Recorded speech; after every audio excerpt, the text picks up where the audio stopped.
Δύο ψάρια αναρωτιούνται τι να είναι το νερό. Ένα podcast με το Στέλιο Παπαρδέλα.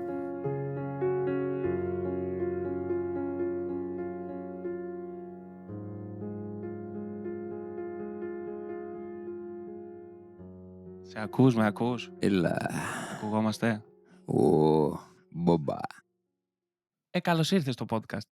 Καλώς σε βρήκα. Επιτέλους κιόλας, το έχουμε πει πόσο καιρό. Μήνες επιμηνών. Ναι. Τώρα εγώ τι να σε ρωτήσω που τα ξέρω τα μισά. Σιγά ρε που τα ξέρεις τα μισά. Δεν ξέρω τίποτα τη ζωή σου. Εντάξει, δεν ξέρω. Εντάξει, κάποια πολύ βασικά που με ακολουθούν σε όλη μου τη ζωή κάπου τα ξέρεις. Ενώ σε σχέση με το ποιος είμαι γενικά. Ξέρω, τουλάχιστον σε αναγνωρίζω, ενώ και όταν σε βλέπω τώρα σε ταινίες και τα λοιπά, αναγνωρίζω ποιες είναι, πού είσαι εσύ.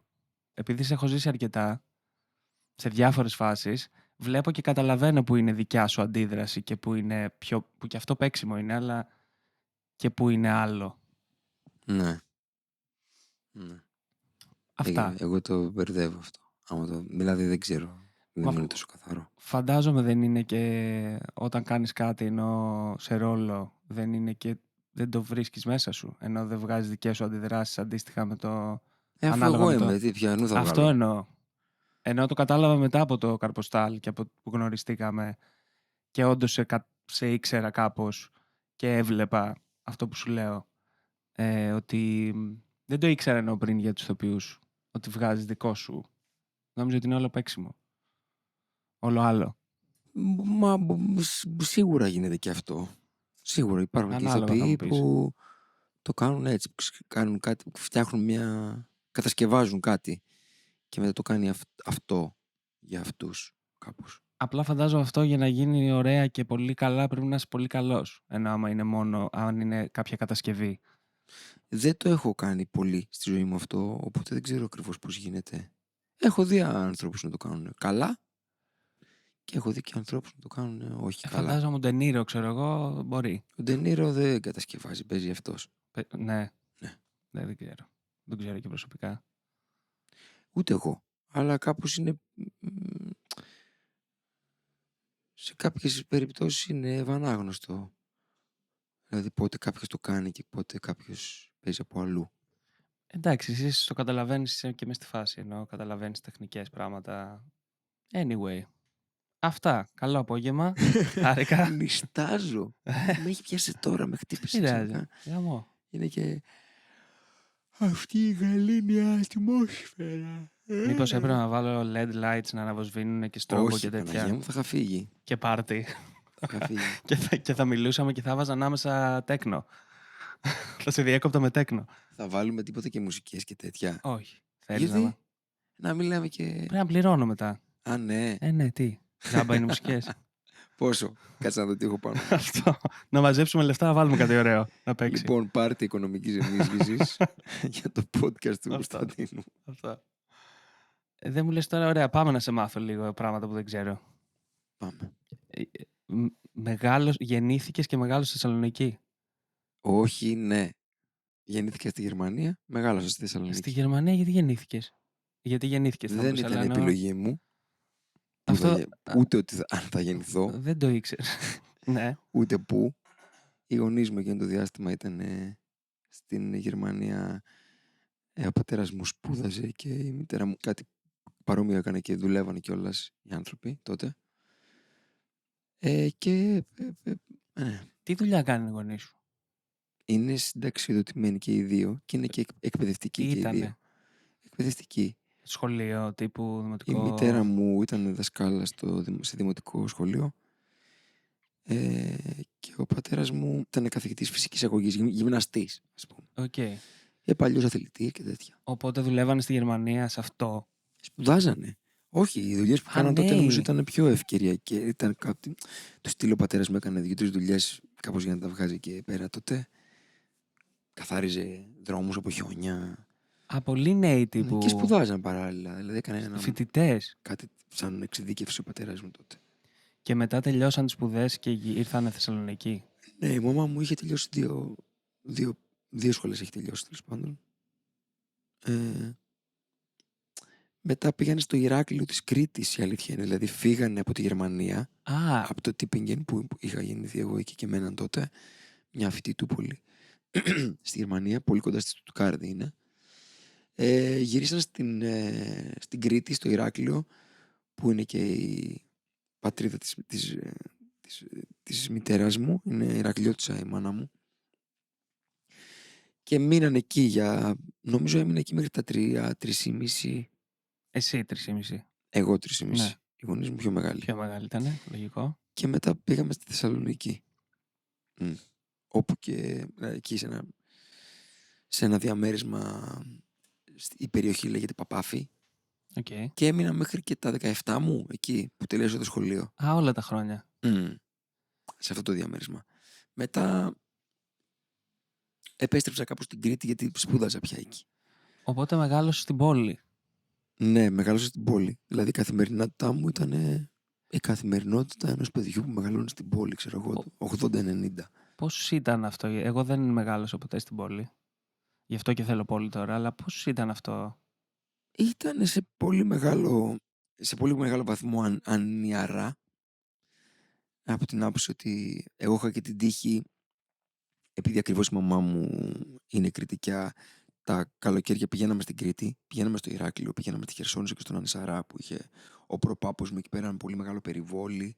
Ζούσε ο παππούς μου και η γιαγιά μου, έβρισκα τις ξαδέρφες μου, παίζαμε σε αυτό το περιβόλι. Δηλαδή έχω πολύ έντονες αναμνήσεις που είμαι εγώ και οι ξαδέρφες μου στη φύση από το πρωί ως το βράδυ, ας πούμε, με ό,τι αυτό συνεπάγεται, την τριβή, ξέρεις, είχε ζώα ο προπάπους, είχε κατσίκες, είχε πέρδικες, είχε κουνέλια, κότες. Άρα το έχεις αυτό, τη φύση, τα καλοκαίρια σου. Ναι. Είχε πολλά εσπεριδοειδή, είχε μανταρίνια, λεμόνια, είχε ελιές φυσικά. Και τέλος πάντων έζησα λίγο πώς είναι αυτή η ζωή αγροτική, γιατί ο προπάπους μου και η κόρη του, η γιαγιά μου δηλαδή, μεγάλωσαν εκεί. Οπότε ήταν πολύ εξοικειωμένοι με αυτό το πράγμα, με όλα τα πράγματα, με το τι σημαίνει ότι καλλιεργώ τη γη, τι σημαίνει ότι ποτίζω. Τώρα άμα έχεις, ας πούμε, 1.000 ρίζες, το πότισμα είναι ένα πράγμα. Είναι δουλειά, σοβαρή. Που δεν ήταν 1.000, αλλά λέμε τώρα, για εντύπωση το είπα πιο πολύ αυτό. Αυτό. Ήταν όμως πολλές. Ενώ για τα μουρέλα, για τις ελιές, όλα μαζί τα δέντρα δεν ξέρω πόσα ήταν, μπορεί να ήταν και εκεί κοντά. Ήταν ένα μεγάλο περιβόλι. Εξοικειωθήκαμε και με αυτό το πράγμα που το είχε η αγροτική ζωή παλιά. Δηλαδή, ας πούμε, η γυναίκα του προπάπου μου, γιατί η προγιαγιά μου είχε πεθάνει, η γυναίκα του προπάπου μου έσφαζε κότες, έσφαζε κουνέλια. Έχεις φάξει? Εγώ δεν έχω σφάξει, όχι, αλλά έχω υπάρξει μάρτυρας αυτού του πράγματος. Το είδες μικρό παιδί? Το είδα και ήταν πολύ τραυματικό. Δεν τρώγαμε τότε. Ούτε εγώ, τις ξαδέρφες μου. Νομίζω ότι οι ξαδέρφες μου δεν τρώνε ακόμα κουνέλια.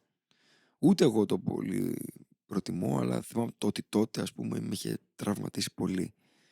Αλλά αν και νομίζω ότι ήταν και μια προσπάθεια αυτής της γυναίκας, χωρίς να είναι αυτή η πρόθεσή της, αλλά κάπως το ότι το μοιραζόταν και αυτή την εικόνα, ας πούμε, ήταν ατάραχη μπροστά σε αυτήν την εικόνα, στην εικόνα δηλαδή του σφαγμένου ζώου μπροστά μας, στα δικά μας μάτια, ήταν ατάραχη. Και κάπως ήταν ότι, παιδιά, έτσι γίνεται. Φυσιολογικό. Αυτά τα ζωάκια τα έχουμε εδώ, τα προσέχουμε, τα αγαπάμε και μετά τα τρώμε. Δηλαδή, ξέρεις τώρα, με όλο αυτό το πράγμα που έχει γίνει με τη χορτοφαγία και τον βιγκανισμό και όλο αυτό το πράγμα, τότε ήταν κάπως όχι τόσο δεδομένο όσο σήμερα. Ήταν πολύ πιο... Κάπως, ρε παιδί μου, ήταν μια φυσική... Είναι φυσική. Και είναι. Και ειδικά αυτός ο τρόπος. Αυτός ο τρόπος είναι ένας τρόπος που κι εγώ, ας πούμε, τον καταλαβαίνω, όσο σκληρό και να είναι, τον καταλαβαίνω σαν κάτι που ήταν πολύ ήταν φυσιολογικό. Μα και σήμερα μιλήσεις με ένα vegan, αν του πεις για το χωριό και τη σωστή σφαγή και φροντίδα ενός ζώου, δεν θα σου πει όχι. Ενώ είναι το φυσιολογικό... Δεν το ξέρω αυτό, αλλά εντάξει, είμαι σίγουρος ότι υπάρχουν και vegans που δεν δέχονται ούτε αυτό. Όπως υπάρχουν και vegans, φαντάζομαι, που είναι αυτό που λες εσύ. Ναι. Ενώ όποιος το κάνει για ιδεολογικούς λόγους, για τη μαζική παραγωγή και όλο αυτό που συμφωνούμε όλοι σε αυτό, ότι είναι μαλακία, αυτό του χωριού είναι ok. Είναι το φυσιολογικό και είναι ok. Ναι, ξέρω εγώ, μάλλον κάπως έτσι. Τώρα τι είναι και φυσιολογικό, είναι και μια μεγάλη κουβέντα αυτό. Αλλά τέλος πάντων, ναι, αυτό που, αυτό που καταλαβαίνω κι εγώ, που δεν είμαι vegan, έχω υπάρξει όμως, δηλαδή όχι vegan, αλλά δεν έτρωγα κρέας για ένα διάστημα, 2,5-3 χρόνια. Είχα σκεφτεί πολλές φορές και ακόμα το σκέφτομαι ότι όλο αυτό είναι παρανοϊκό. Το πόσο, ας πούμε, μεγάλη προσφορά σε κρέας υπάρχει. Καλά, Και ναι. είναι τρελό άμα σκεφτείς ότι ένα τεράστιο ποσοστό, ας πούμε, πετιέται. Τέλος πάντων. Άλλο αυτό όμως και άλλο η γιαγιά σου που το Όχι, είχε εκεί τελείως και άλλο. το Μα αυτό είναι άλλο. και. Ναι. Θέλω να πω ότι θέλει ένα ψυχικό σθένος που δεν είναι καθόλου αυτονόητο να μπορεί να το σφάξει με τα χέρια σου και να το φας μετά. Καθόλου. Το έπαθα κι εγώ γιατί ο παππούς μου είχε κουνέλια και του είπα μια μέρα. Του λέω να έρθω να δω και να προσπαθήσω. Γιατί είχα πάθει τότε ένα του τύπου ταξιδεύω και άμα βρεθώ κάπου και χρειαστεί να φάω, έπαθα ένα τέτοιο survivor πράγμα. Και πήγα εκεί και έσφαξε το πρώτο κουνέλι και παραλίγο έβαλα τα κλάματα για μια εβδομάδα. Ενώ έφυγα. Συνέχισα να τρώω κουνέλι βέβαια. Αυτή είναι η διαφορά. Αλλά ήμουν πιο μεγάλος λίγο. Δεν είμαι Ναι, παιδί, εννοώ. ναι, είχα κι εγώ κάποια στιγμή αυτή τη σκέψη ότι θα ήθελα να σκότωνα κάποια στιγμή κάτι και να το έτρωγα. Γιατί το έχω κάνει με ψάρια, αλλά δεν είναι ακριβώς το ίδιο. Το ίδιο είναι. Το αλλά ίδιο είναι, απλά δεν το νιώθουμε έτσι. επειδή είναι πράγμα που, όπως και να έχει, ρε παιδί μου, τώρα τα θηλαστικά Αυτοί είμαστε πιο κοντά. και τα οτόκα, τα στεριανά όμως, ναι, κάπως μπορείς να συνηθίσεις πιο εύκολα από εγώ τουλάχιστον, από ένα ψάρι. Έτσι νιώθω κι εγώ, ναι. Ή μια γαρίδα. Που ήμασταν ψάρια. Ναι, ναι. Αλλά πολύ πίσω. Δεν βγάζουν και ήχο. Κάπως δεν βγάζουν και ήχο τα ψάρια. Ναι. Νομίζεις ότι. It's okay. Ότι ναι, που είναι ακριβώς το ίδιο. Μα για μένα είναι αυτό για να φάω. Δεν τρέχει κάτι, όλα καλά. Ναι, ναι. Ναι, αυτό είχα σκεφτεί ότι θα. Ξέρεις, είναι τρελό ότι εμέσως πλην σαφέστατα πληρώνουμε άλλους για να τα σκοτώνουν. Αυτό. Για μας. Αποστασιοποίηση από το. Ναι. Και είναι οκ, εννοώ, ξέρεις. Όχι, είναι οκ, είναι μια αιματηρή και οδυνήρη συνειδητοποίηση αν το κάνεις αυτό. Άμα δηλαδή πιάσεις ένα πραγματάκι που ζει και να το σκοτώσεις και το φας, καταλαβαίνεις ποιο είναι το αντίτιμο αυτού του πράγματος. Ναι. Δηλαδή, ωραία, το έκανα και γεύομαι αυτό. Μάλλον πρέπει να πεινάς πάρα πολύ για να μπεις σε αυτή τη διαδικασία. Τώρα. Ας πούμε. Τότε που αυτά τρώγανε, ενώ τρώγανε ό,τι βρίσκανε γύρω-γύρω. Πολύ παλιά εννοώ. Πολύ, πολύ παλιά. Ό,τι βρίσκανε γύρω και ό,τι κυνηγούσαν και ό,τι έβγαινε στο χώμα ήταν φυσιολογικό. Τώρα που πας στο σούπερ μάρκετ, προφανώς. Χωρίς να είμαι καθόλου σίγουρος, απλώς το έχω ακούσει και μπορεί να παράγω κάτι που δεν ισχύει, αλλά I will take my chances. Νομίζω ότι από αυτούς τους πρώτους ανθρώπους, νομίζω οι Νεάντερταλ δεν τρώγανε κρέας. Δεν έχω ιδέα. Και οι Homo sapiens, οι Κρομανιών, δεν θυμάμαι ποιοι. Κάπως άρχισαν να τρώνε κρέας και άλλαξε και στην πορεία της εξέλιξης, ας πούμε. Ότι είχε σημασία στην εξέλιξη αυτό. Ναι, ότι είχε σημασία, ότι άλλαξε κάτι. Στον άνθρωπο κάτι άλλαξε. Από εκεί που ήταν έτσι έγινε γιουβέτσι, ξέρω εγώ, επειδή άρχισε να τρώει κρέας. Και επίσης ο άνθρωπος που έτρωγε κρέας υπερίσχυσε του συλλέκτη τροφής, ας πούμε. Γιατί πρωτεΐνη ή κάτι τέτοιο. Ποιος ξέρει. Ναι. Αλλά το λέω με κάθε επιφύλαξη γιατί δεν το έχω διαβάσει, το έχω ακούσει. Ναι, δεν ξέρω κι εγώ. Αλλά εγώ κάτι για μανιτάρια ξέρω και πώς. Δεν ξέρω κι εγώ αν είναι αλήθεια. Ενώ πως φύγαμε από τις μαϊμούδες και πήγαμε το χιμπατζί και πήγαμε στον άνθρωπο. Αυτό ήταν κάτι που το έλεγε ο Bill Hicks σε κάτι show του. Μανιτάρια και προχώρησε η φάση. Ναι. Κάπως. Ποιος ξέρει, είναι πολύ παλιά αυτό. Ναι, καλά, σίγουρα θέλω να πω ότι ο άνθρωπος που έχει αυτή τη φύση, ας πούμε, να ψάχνει συνέχεια και να διερευνεί και να θέλει και να είναι περίεργος, ας πούμε, έχει καταστροφικά και ευεργετικά αποτελέσματα. Αυτό το πράγμα, από την περιέργεια μπορεί να κάνει κάτι φοβερά καταστροφικό και επίσης μπορεί μέσω της περιέργειας πάλι να βρει κάτι που θα σώσει και θα τον πάει κάπου αλλού. Μπορεί να μην μπορούσε να πάει πριν. Αυτό κάνουμε.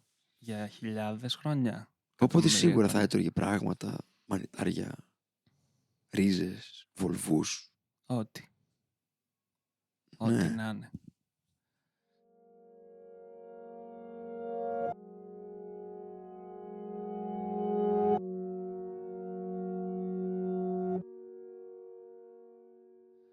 Τέλος πάντων, πίσω λοιπόν στο χωράφι, η εφηβεία πώς ήταν στη Θεσσαλονίκη? Γιατί αυτό μου λείπει εμένα, ας πούμε, η εφηβεία στην πόλη. Ήμουνα σε πολύ ιδρυματοποιημένο περιβάλλον. Πώς ήταν η εφηβεία στη Θεσσαλονίκη? Νομίζω ότι η εφηβεία γενικώς, όπου και να είσαι, είναι μια ταραγμένη περίοδος. Πολλές αλλαγές συμβαίνουν στο σώμα και στο μυαλό και στο... και το σώμα μυαλό είναι τέλος πάντων. Επειδή ακριβώς αυτές οι ορμόνες αλλάζουν, ξέρεις, ενηλικιώνεσαι με έναν τρόπο, ξέρεις, το παιδί δίνει τη θέση του σιγά σιγά στον ενήλικο άνθρωπο. Αυτό επιφέρει πολλές αλλαγές και σκαμπανεβάσματα, ας πούμε, μπορεί και πολύ ακραία μέσα σε μία μέρα. Θυμάμαι δηλαδή ότι υπήρχε μια ταραχή και ένα μπέρδεμα μέσα μου σε πολλά επίπεδα. Και η αλήθεια είναι ότι η πόλη νομίζω πως δεν βοηθάει σε αυτό, από την άποψη ότι υπήρχε πάντοτε κάτι μέσα μου που δεν έβρισκε έναν χώρο να εκτονωθεί, έναν χώρο να χωρέσει αυτό που δημιουργούταν μέσα μου από πολλά πράγματα, από την πίεση, ας πούμε, του σχολείου, καθόλου αμεληταία. Ξέρεις, υπήρχε και ένα πράγμα τότε που ακόμα και τώρα υπάρχει, νομίζω. Ξέρεις, το γυμνάσιο, το λύκειο, πρέπει να καταφέρεις κάτι, να περάσεις μια σχολή, να διαβάσεις, να φροντιστήρια, αγγλικά, ξέρω εγώ, φροντιστήρια ενίσχυσης της, πώς λέγεται, ενισχυτική διδασκαλία. Ήταν ένα πράγμα που ήταν πολύ πιεστικό και δεν βοηθούσε αισθανόμουν ότι δεν βοηθούσε η πόλη, γιατί μεγαλώνοντας στην πόλη, και όσο μπορούσα να το συγκρίνω, ας πούμε, με την Κρήτη που πήγαινα τα καλοκαίρια και στο Ηράκλειο, είχα τους φίλους μου, τους πολύ αγαπημένους μου φίλους εκεί. Δηλαδή ήταν η οικογένειά μου, ήταν τα αδέρφια μου εκεί. Έτσι ένιωθα ότι πότε θα τελειώσει η σχολική χρονιά για να έρθει το καλοκαίρι για να πάω στην Κρήτη και στην κατασκήνωση. Άρα εκεί ήταν η φάση σου. Ναι, εκεί κοινωνικοποιούμουν στα αλήθεια. Εκεί έμαθα τα πάντα. Ξέρεις, τα πρώτα σκυρτήματα, ας πούμε, για κορίτσια. Όλα. Τα πρώτα... Παίζαμε μπάλα, παίζαμε κρυφτό, παίζαμε κυνηγητό, παίζαμε ψιλοκούμιτο, παίζαμε τζαμί, παίζαμε όλα τα παιχνίδια που μπορείς να φανταστείς. Πλακωνόμασταν μεταξύ μας, τα αγόρια, παίζαμε ξύλο, μετά αγαπιόμασταν. Αυτό δεν είναι φοβερό κόνσεπτ, το πλάκωμα. Τεστοστερόνι βέβαια, Αυτό είναι η λύση, ήταν αλλά... πάντα. Μα έτσι ήταν από παιδάκια. Πρέπει να παίζουν και ξύλο, που είναι κάπως πολύ υγιές να παίζουν ξύλο, και τα κορίτσια και τα αγόρια. Δεν έχει καθόλου σχέση με το bullying αυτό που λέω. Όχι, όχι. Είναι Συμβαίνει... άλλο το bullying, άλλο το να παίζουν Τα ξύλο. αγόρια είναι και ένας τρόπος σύνδεσης με έναν τρόπο. Ναι, Δεν μπορεί να εκφράσουμε μάλλον τα συναισθήματά μας. Και ένα πράγμα που είναι στα ίσα, ρε παιδί μου. Δεν είναι ότι βαράμε 5-1. Αυτό είναι μια τακτική που είναι πολύ, άλλο πράγμα αυτό. Πολύ χάλια. Άλλο πράγμα. Ναι.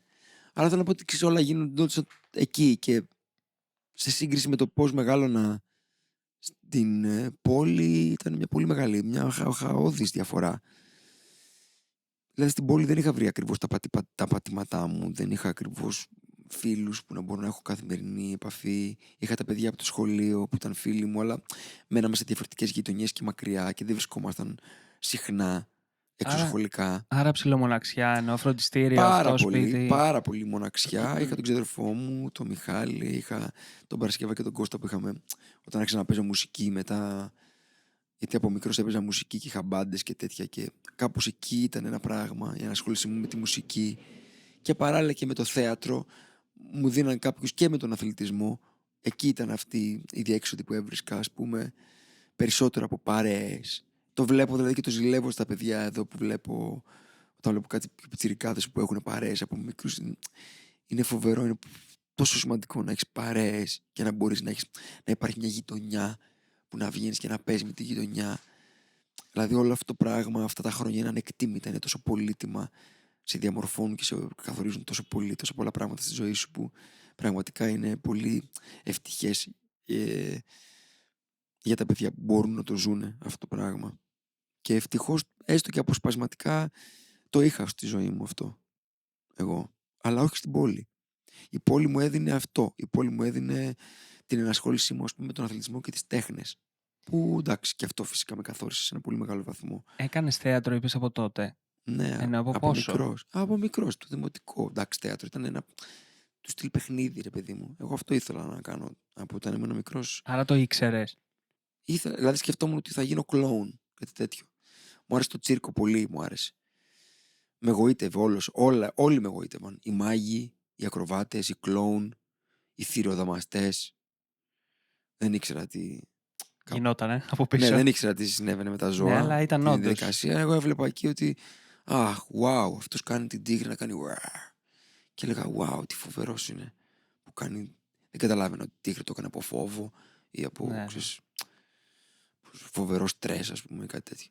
Τέλος πάντων, είναι ένας μαγικός κόσμος αυτός ο κόσμος του τσίρκο, που εγώ σκεφτόμουν ότι κάπου εκεί θα πέσει η μπίλια, θα κάτσει η μπίλια. Το show δηλαδή.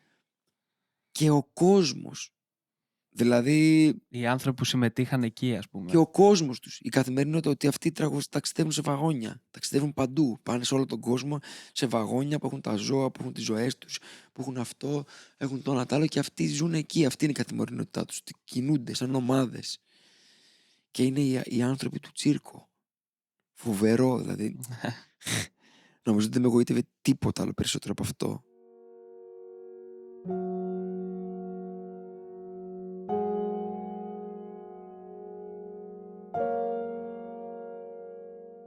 Οπότε λίγο το ζεις τώρα με το σινεμά αυτό, ή την τηλεόραση τέλος πάντων. Ενώ τη συνθήκη του πάμε κάπου όλοι μαζί. Η αλήθεια είναι ότι το έχω ζήσει αυτό και είμαι πολύ ευγνώμων για αυτό που έχω ζήσει. Είναι πολύ ωραίο αυτό. Δηλαδή και αυτή η συνθήκη που γνωριστήκαμε κι εμείς οι δύο, ότι ας πούμε έλειπα 3,5-4 μήνες από τη βάση μου και ήμουνα κάπου αλλού, καινούριο για μένα, και που γνωρίζεσαι με αυτά τα άτομα, δένεσαι με τον τόπο, δένεσαι με τα άτομα, είναι κάτι ξεχωριστό. Δηλαδή φαντάζομαι και σε σένα και σε όλα τα παιδιά κάπως είναι έχει μια ιδιαίτερη θέση μετά στην καρδιά σου και στο μυαλό σου αυτό το πράγμα. Είναι και ωραίο γιατί πέρα από το ότι είσαι σε ένα καινούριο μέρος, έχεις και ένα κοινό σκοπό με αυτά τα άτομα. Εγώ αυτό συνειδητοποίησα. Ναι. Ότι Και ένα κοινό σκοπό, και οι δυσκολίες που αντιμετωπίζεις ενώνουν επίσης. αυτό. Οι συνθήκες ήταν δύσκολες, ας πούμε, για πολλούς λόγους. Βέβαια. Και σε ενώνει αυτό. Πολύ. Γιατί και εγώ έχω κάνει πολλά ταξίδια και τα λοιπά, μόνος μου βέβαια, που τρομερό πράγμα και άλλο κόνσεπτ, πολύ ωραίο.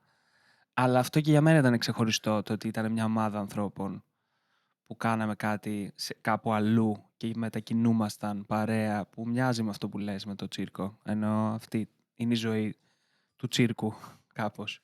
Το έχω ζήσει, αλλά Ναι, έτσι φαντάζομαι κι εγώ. Ξέρεις, σίγουρα είναι κάποια πράγματα εξοραϊσμένα και εξειδανικευμένα στο μυαλό μου, γιατί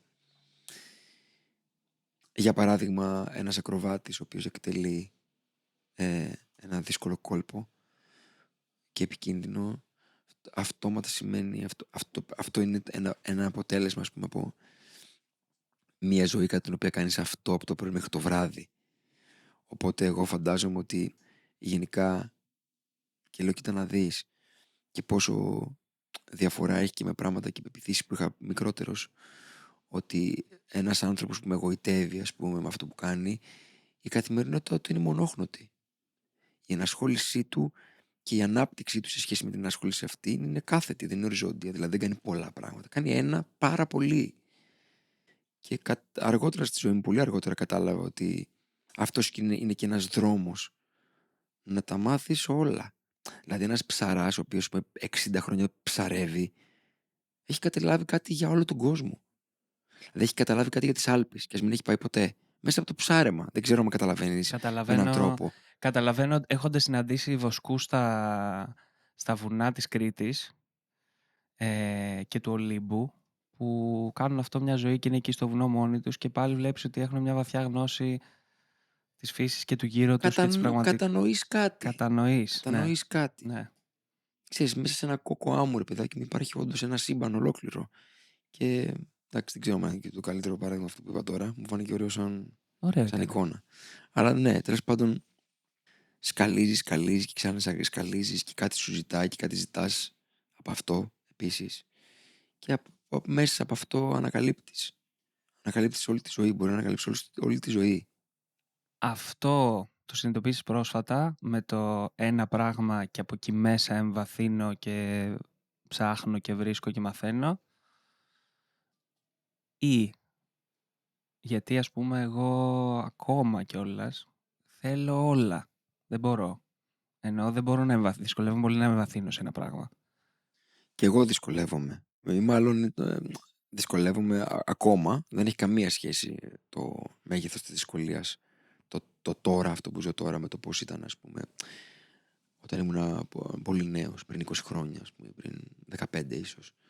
Εκεί και εγώ είχα μια δίψα, ας πούμε, υγιής, θέλω να πιστεύω, που ήθελα να τα δογευτώ όλα. Ήθελα να δοκιμάσω και αυτό, πράγματα που με βοηθά και αυτό και αυτό και αυτό. Μετά κατάλαβα ότι, ξέρεις, κάπως πασαλίβω και δεν γίνεται. Ενώ, ξέρεις, όταν είσαι παντού δεν είσαι πουθενά. Αυτό. Εντάξει. Αυτό Και οδηγήθηκα μισό συνειδητά, μισό έτσι ήρθαν και τα πράγματα που κάπως αυτά είναι θολά το τι έγινε από τα δύο, ας πούμε. Μάλλον γίνανε μαζί και αλληλοσυμπληρούμενα. Και με έκαναν, ας πούμε, και εμένα να ασχολούμαι με δύο-τρία πράγματα, όχι παραπάνω. Και είμαι μια χαρά αυτό. Πώς έγινε το θέατρο είναι το πρώτο πράγμα? Ενώ είναι και η δουλειά σου, είναι και αυτό που κάνεις τις πιο πολλές ώρες του χρόνου. Πώς κατέληξε να είναι αυτό? Γιατί παίζεις και μουσική και έπαιζες μουσική, είπες μπάντες, είπες πόσο όχι μουσική και θέατρο. Φοβερό συντακτικό. Ναι, μουσική. Δεν έχω σταματήσει να παίζω. Απλώς... Πώς έγινε αυτό το νούμερο 1, αν θυμάσαι, ή για ποιο λόγο? Συγκυριακά, ας πούμε. Κοίταξε, αυτό υπήρχε εκεί και με κοίταζε πολύ καιρό, από όταν ήμουν μικρός. Υπήρχε ένα πραγματάκι που λεγόταν θέατρο, ας πούμε, κάπου στην άκρη, μέσα μου, και με κοιτούσε. Και περίμενε πότε θα του δώσω σημασία. Γιατί και με αυτό, ξέρεις, η σχέση μου ήταν πλησιάζω, φεύγω. Πλησιάζω, φεύγω. Δηλαδή υπήρχε ένα τέτοιο πράγμα, μέχρι που κάποια στιγμή στη ζωή μου, που είχα τελειώσει την προηγούμενη μου σχολή, η σχολή του τμήματος κοινωνικής εργασίας, είμαι κοινωνικός λειτουργός, τέλος πάντων, στα χαρτιά. Ορίστε. Στο Ηράκλειο? Ναι. ΤΕΙ. Ναι. Okay. Κάποια στιγμή, ας πούμε, αντιμετώπισα αυτή την πραγματικότητα. Δύσκολο πράγμα για μένα να αντιμετωπίσω την πραγματικότητα. Αλλά η πραγματικότητα ήθελε ότι ή θα πάω, ας πούμε, στρατό, κάτι τέτοιο. Δηλαδή, έπρεπε κάποια στιγμή να δω τι θα κάνω με τις στρατιωτικές μου υποχρεώσεις. Ή, ας πούμε, θα άρχισα να δουλεύω σε αυτή τη δουλειά, ή θα κοιτούσα να κάνω κανένα μεταπτύχη. Κάτι τέτοιο, και μετά συνειδητοποίησα ότι δεν είμαι τώρα εγώ γι' αυτό. Ενώ θα μπορούσα να το κάνω και σε ένα κομμάτι με το οποίο είχα διαλέξει, ας πούμε, κάπως να ακολουθήσω το κομμάτι, ας πούμε, εργασίας, καταρχάς ένα κοινοτικό πλαίσιο, δηλαδή δουλειά με ομάδες και συγκεκριμένα με παιδιά. Είχα πάρει ένα feedback, ας πούμε, από το περιβάλλον γύρω μου, το εργασιακό δηλαδή, και από τον εαυτό μου, όσο μπορούσα, ας πούμε, να είμαι επόπτης της δουλειάς μου και του παρατηρητής. Ναι, παρατηρητής. Είχα πάρει ένα καλό feedback γενικά, ότι κάπως κάτι καταφέρνω. Παρ' όλα αυτά, το θέατρο περίμενε εκεί, και κάποια στιγμή, ας πούμε, που βρέθηκα και σε μια προσωπική δυσκολία. Δηλαδή, ήταν μια πολύ ζορισμένη φάση της ζωής μου. Ξέρεις, ήρθε τόσο πολύ, σαν όλα. Ήρθε ξαφνικά το θέατρο και μου είπε, ξέρεις, φτάνει, μην τρέχεις τώρα από αυτό το πράγμα, είναι αυτό. Σε τι ηλικία είναι αυτό? 23. Άρα εκεί αποφάσεις και πήγες τύπου σε σχολή, στο εθνικό, ας πούμε, για το εθνικό? Έδωσα, ναι, εισαγωγικές εξετάσεις και πέτυχα. Έδωσα στο εθνικό θέατρο και έδωσα και στο κρατικό θέατρο. Γιατί κάπως είχα στο μυαλό μου ότι δεν ήθελα να επιβαρύνω, ας πούμε, τους γονείς μου με δίδακτρα και τα λοιπά. Κάπως είπα ότι ή θα περάσω σε αυτά ή δεν θα κάνω κάτι άλλο, ας πούμε. Και τόσο ήταν η επιθυμία μου και η συγκέντρωσή μου και η δουλειά και όλο αυτό το πράγμα, ας πούμε, που πέτυχα και στις δύο. Και πέτυχα και με υποτροφία και στις δύο. Δηλαδή πέρασα πρώτος στο κρατικό και πρώτος στο εθνικό εκείνη τη χρονιά. Ναι, και μετά έπρεπε να διαλέξω. Και επέλεξα την Αθήνα. Α, το κρατικό είναι στη Θεσσαλονίκη. Ναι, σωστά. Okay. Επέλεξα την Αθήνα. Ήταν μια επιλογή δηλαδή. Είχα αυτή την πολυτέλεια να διαλέξω που θα είμαι. Και θα πάω στην Αθήνα. Μια πόλη, ας πούμε, και πολύ εφιάλτης τότε. Δηλαδή ήταν και τόσο μεγάλη και με τρόμαζε ότι ήταν τόσο μεγάλη. Και άγνωστη τελείως σε μένα. Δεν είχα πάει εκεί παρά μόνο, ξέρεις, για 2-3 μέρες με φίλους για να δω κανένα live. Ξέρεις, τέτοια πράγματα. Και είπα ότι θα το κάνω, θα πάω στην Αθήνα. Και ευτυχώς κιόλας. Δεν μετάνιωσα ούτε λεπτό.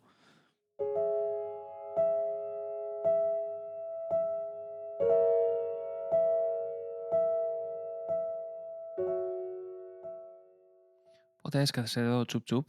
Ναι. Και πήγες στο εθνικό πρώτη μέρα. Ναι. Δεν έχω ιδέα τι συμβαίνει στις δραματικές σχολές. Θέλεις να μου πεις λίγο πώς ήταν η εμπειρία σου? Ούτε εγώ ξέρω τι συμβαίνει τώρα στις δραματικές σχολές, τώρα. παρά όσο έχω υπάρξει, εσύ. γιατί δίδαξα σε 2 δραματικές σχολές και του χρόνου μάλλον θα διδάσκω και σε μία. Θα δούμε τώρα. Λέω και μεγάλα λόγια που δεν μπορώ να κάνω backup. Αλλά τέλος πάντων, η δική σου εμπειρία μια φοβερή εμπειρία από την άποψη ότι ξαφνικά, ας πούμε, έχεις συνηθίσει, εγώ που είχα κάνει μια άλλη σχολή, που πάνω κάτω, ας πούμε, η διαδικασία είναι κοινή. Ξαφνικά ήμουν αντιμέτωπος με ένα τελείως άλλο πρόγραμμα σπουδών. Είχα κάθε μέρα κινησιολογικά μαθήματα, είχα κάθε μέρα μαθήματα φωνητικής, τραγουδιού, ομαδικού, ατομικού. Είχα ξαφνικά ενασχολήσει με φοβερά κείμενα, είχα μάθημα για το σινεμά, είδα ταινίες με σκηνοθέτες που δεν γνώριζα, διάβασα βιβλία από συγγραφείς που δεν ήξερα. Συνεργάστηκα με αυτούς τους ανθρώπους, τους συμφοιτητές μου τότε για 3 χρόνια. Ξέρεις, είχαμε γίνει κάπως κόλος και βράκι, ήμασταν συνέχεια από το πρωί μέχρι το βράδυ για 3 χρόνια σε μια σχολή, που οι απαιτήσεις της σχολής ήταν αρκετά υψηλές. Είχα και αυτή την τύχη, δηλαδή εγώ μπήκα με την παλιά φουρνιά, ήταν ακόμα ο συγχωρεμένος ο Κούρκουλα ως διευθυντής του Εθνικού Θεάτρου και επίσης ο συγχωρεμένος Τάσος Ρούσος, διευθυντής της σχολής, και είχα την τύχη στο δεύτερο δηλαδή και το τρίτο έτος διευθυντής του Εθνικού Θεάτρου έγινε ο Γιάννης Γουβαρδάς, ο οποίος θεωρώ ότι έδωσε μια φοβερά ζωτική πνοή και στο Εθνικό Θέατρο αλλά και στη σχολή. Έφερε φοβερούς καθηγητές, άλλαξε κάπως το πρόγραμμα σπουδών,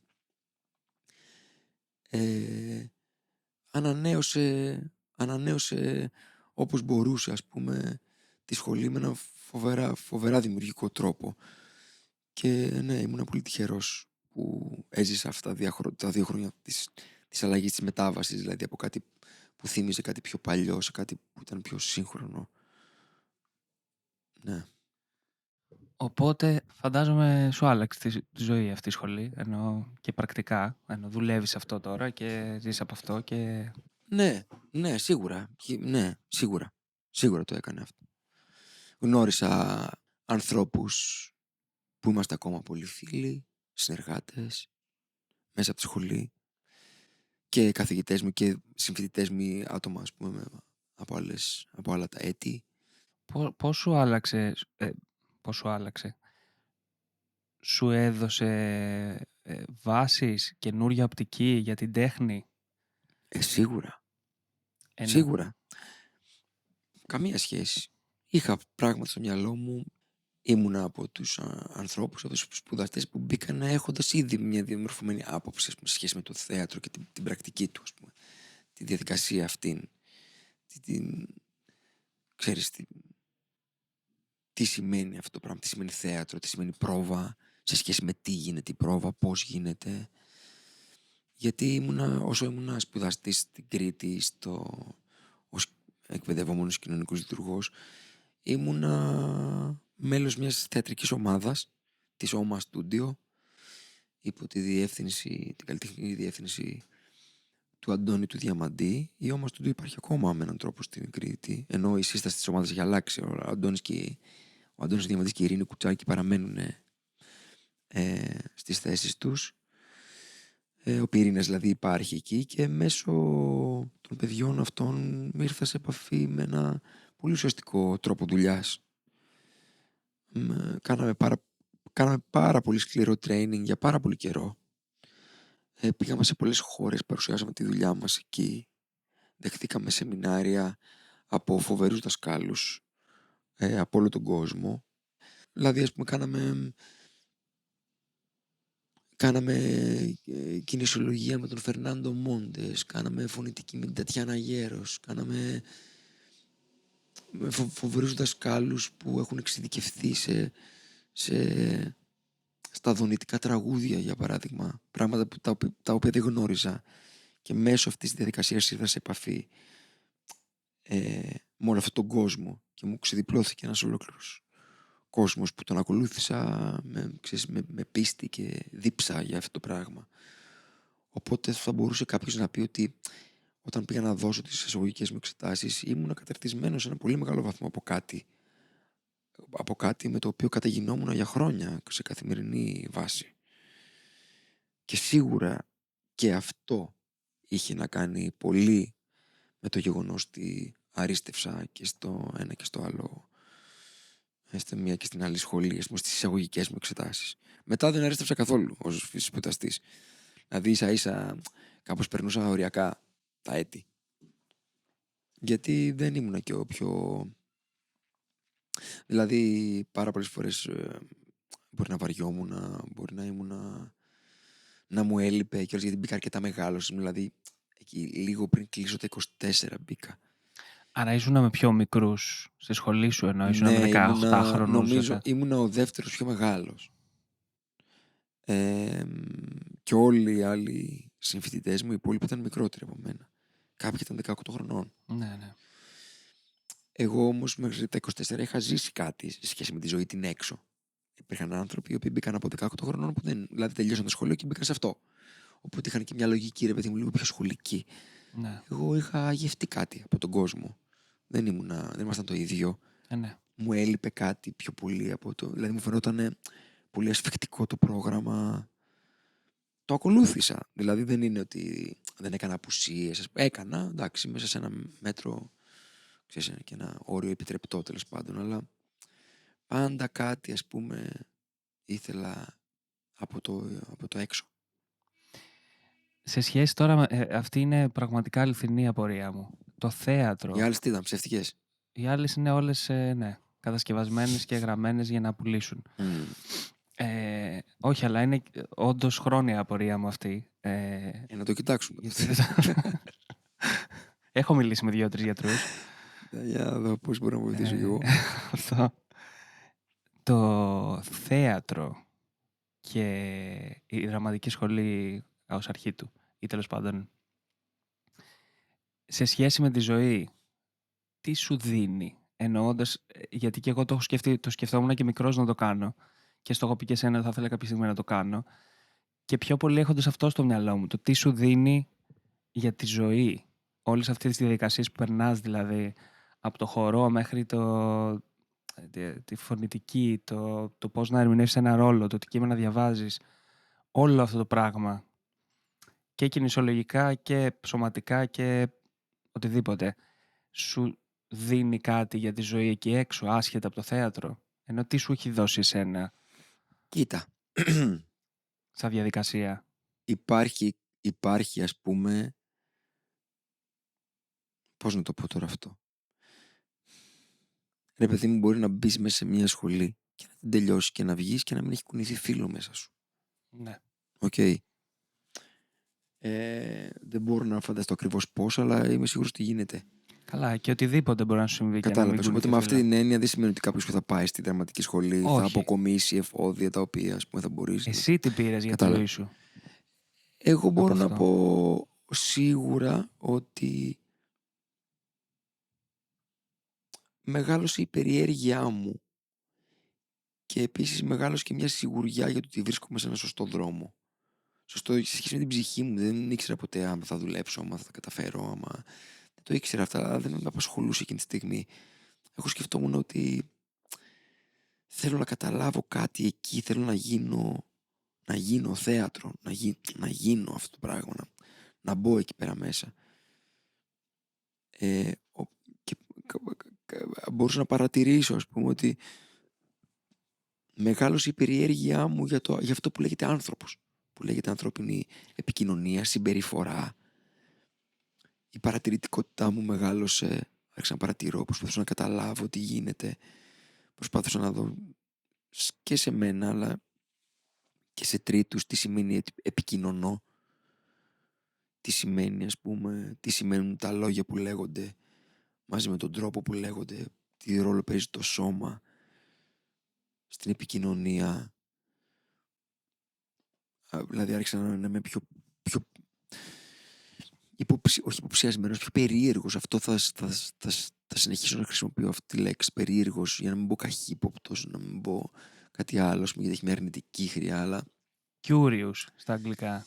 Περίεργος. Περίεργος, δηλαδή κάποιος που θέλει να μάθει, δηλαδή υπήρχε μια δίψα σε σχέση με εμένα και την παρατήρηση, τι γίνεται εκεί. Γιατί, ας πούμε, στις ζωές μας καμιά φορά μιλάμε με κάποιον και τα λόγια του είναι σε διαβεβαιώνουν για κάτι και δεν το πιστεύεις. Για ποιο λόγο συμβαίνει αυτό? Για ποιο λόγο, ας πούμε, δηλαδή τι λέει το σώμα όσο τα λόγια λένε κάτι, ας πούμε, ή ένας άνθρωπος που τονίζει αυτή τη λέξη, τι προσπαθεί να πετύχει. Ένας άνθρωπος που ξαφνιάζεται και έχει μια πρωτογενή αντίδραση, γιατί φτάνει σε τόσο ψηλές τονικότητες. Ένας άνθρωπος που υπογραμμίζει ή επαναλαμβάνει αυτό, τι μπορεί να σημαίνει. Άρχισα να παρατηρώ και τώρα πια, ας πούμε, στα 41 μου, στα 42 μου μάλλον, έχω κλείσει στα 41, πάρα πολλές φορές με πάρα πολλούς ανθρώπους τους κοιτάω και μου είναι εντελώς διάφανοι. Καταλαβαίνω πάρα πολλά πράγματα και ας πούνε και στις 3 κουβέντες. Καταλαβαίνω από τα πάντα πάνω τους κάτι για αυτούς. Από τη στάση τους, από το βλέμμα τους, από τον τρόπο που αναπνέουν, από τον τρόπο που κοιτάνε, από τον τρόπο που χαμογελάνε, από τον τρόπο που... σε όλα αυτά τα πολύ μικρά πράγματα ή μεγάλα κιόλας. Οπότε αυτό είναι κάτι το οποίο μου μπήκε το μικρόβιο της παρατήρησης από τη σχολή, δηλαδή από την ενασχόληση με αυτό, ρε παιδί μου. Τι σημαίνει ότι εγώ αυτά τώρα τα λόγια πρέπει να τα κάνω, ότι τα λέω εγώ, γιατί αυτά μου γεννιούνται εκείνη τη στιγμή, που σημαίνει με μια παράσταση ή μια ταινία ή η ερμηνεία μάλλον σε αυτό. Κάπως αυτό το ίδιο θα απαντούσα και εγώ για τη φωτογραφία. Απλά υπάρχει διαφορά και Όχι, μην λέμε τα ίδια τώρα, άμα να σκεφτώ κάτι άλλο εγώ. Και αυτή είναι η απορία μου, γιατί στη φωτογραφία παρατηρείς πάρα πολύ, και εγώ για τον ίδιο λόγο παρατηρούσα, για να καταλάβω τι παίζει σε αυτόν τον κόσμο. Αλλά κάπως μετά νιώθω ότι στο θέατρο το βάζεις και σε μια πράξη. Εννοώ το σωματοποιείς και εσύ ο ίδιος, οπότε δεν είναι απλή παρατήρηση πια. Υπάρχει μια δική σου εμπειρία πλέον. Εννοώ κάπως το καταλαβαίνεις βιωματικά αυτό που είδες στον άλλον και κάνοντάς το, κλέβοντάς το ή παριστάνοντάς το. Εσύ καταλαβαίνεις πράγματα από την παρατήρηση. Καταλαβαίνεις θεωρητικά πράγματα. Το ότι φυσικά κάποιος μπορεί να έχει κατανοήσει θεωρητικά κάτι δεν σημαίνει τίποτα σε σχέση με το πρακτικό κομμάτι. Τίποτα. Είναι ένα πράγμα το οποίο, ας πούμε, σου προσφέρεται. Θα μπορούσες, για παράδειγμα, ας πούμε, σε ένα άλλο επίπεδο να το έχεις διαβάσει σε ένα βιβλίο. Το πώς γίνεται πράξη στα αλήθεια αυτό είναι μια άλλη κουβέντα. Και τι σημαίνει, ας πούμε, ότι εγώ τώρα προσπαθώ να μετουσιώσω επί της ουσίας, γιατί η τέχνη οφείλει να είναι μετουσιωμένο πράγμα, δεν είναι ντοκιμαντέρ, δεν είναι... Δηλαδή οφείλει η τέχνη, η διαδικασία, ειδικά η θεατρική τέχνη, είναι η διαδικασία κατά την οποία μετουσιώνει σε ένα κομμάτι της ζωής στο ισοδύναμό του πάνω στη σκηνή ή μέσα σε ένα πλατό ή σε ένα σετ ή κάτι τέτοιο. Η μετουσίωση λοιπόν αυτού του πράγματος που παίρνεις σε κάτι άλλο, ισοδύναμο αυτού, μπορεί να λέγεται ας πούμε η τέχνη του θεάτρου, του ηθοποιού, του υποκριτή, του actor.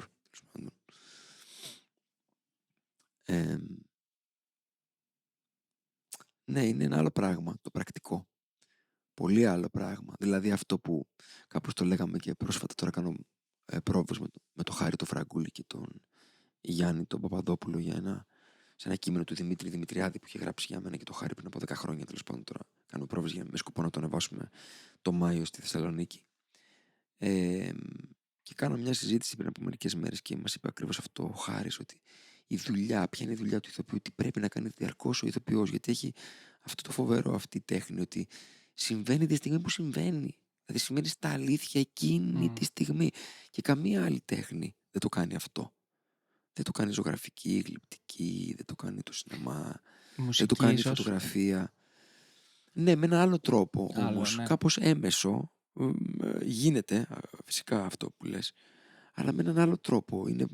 Θεωρώ ότι ένας ηθοποιός είναι πολύ πιο εκτεθειμένος, σε αυτό το πράγμα, γιατί το όργανο είναι ο εαυτός του, είναι η ψυχή του, είναι το πνεύμα του, το σώμα του, η φωνή του, τα πόδια του, η ανάσα του, όλο αυτό το πράγμα.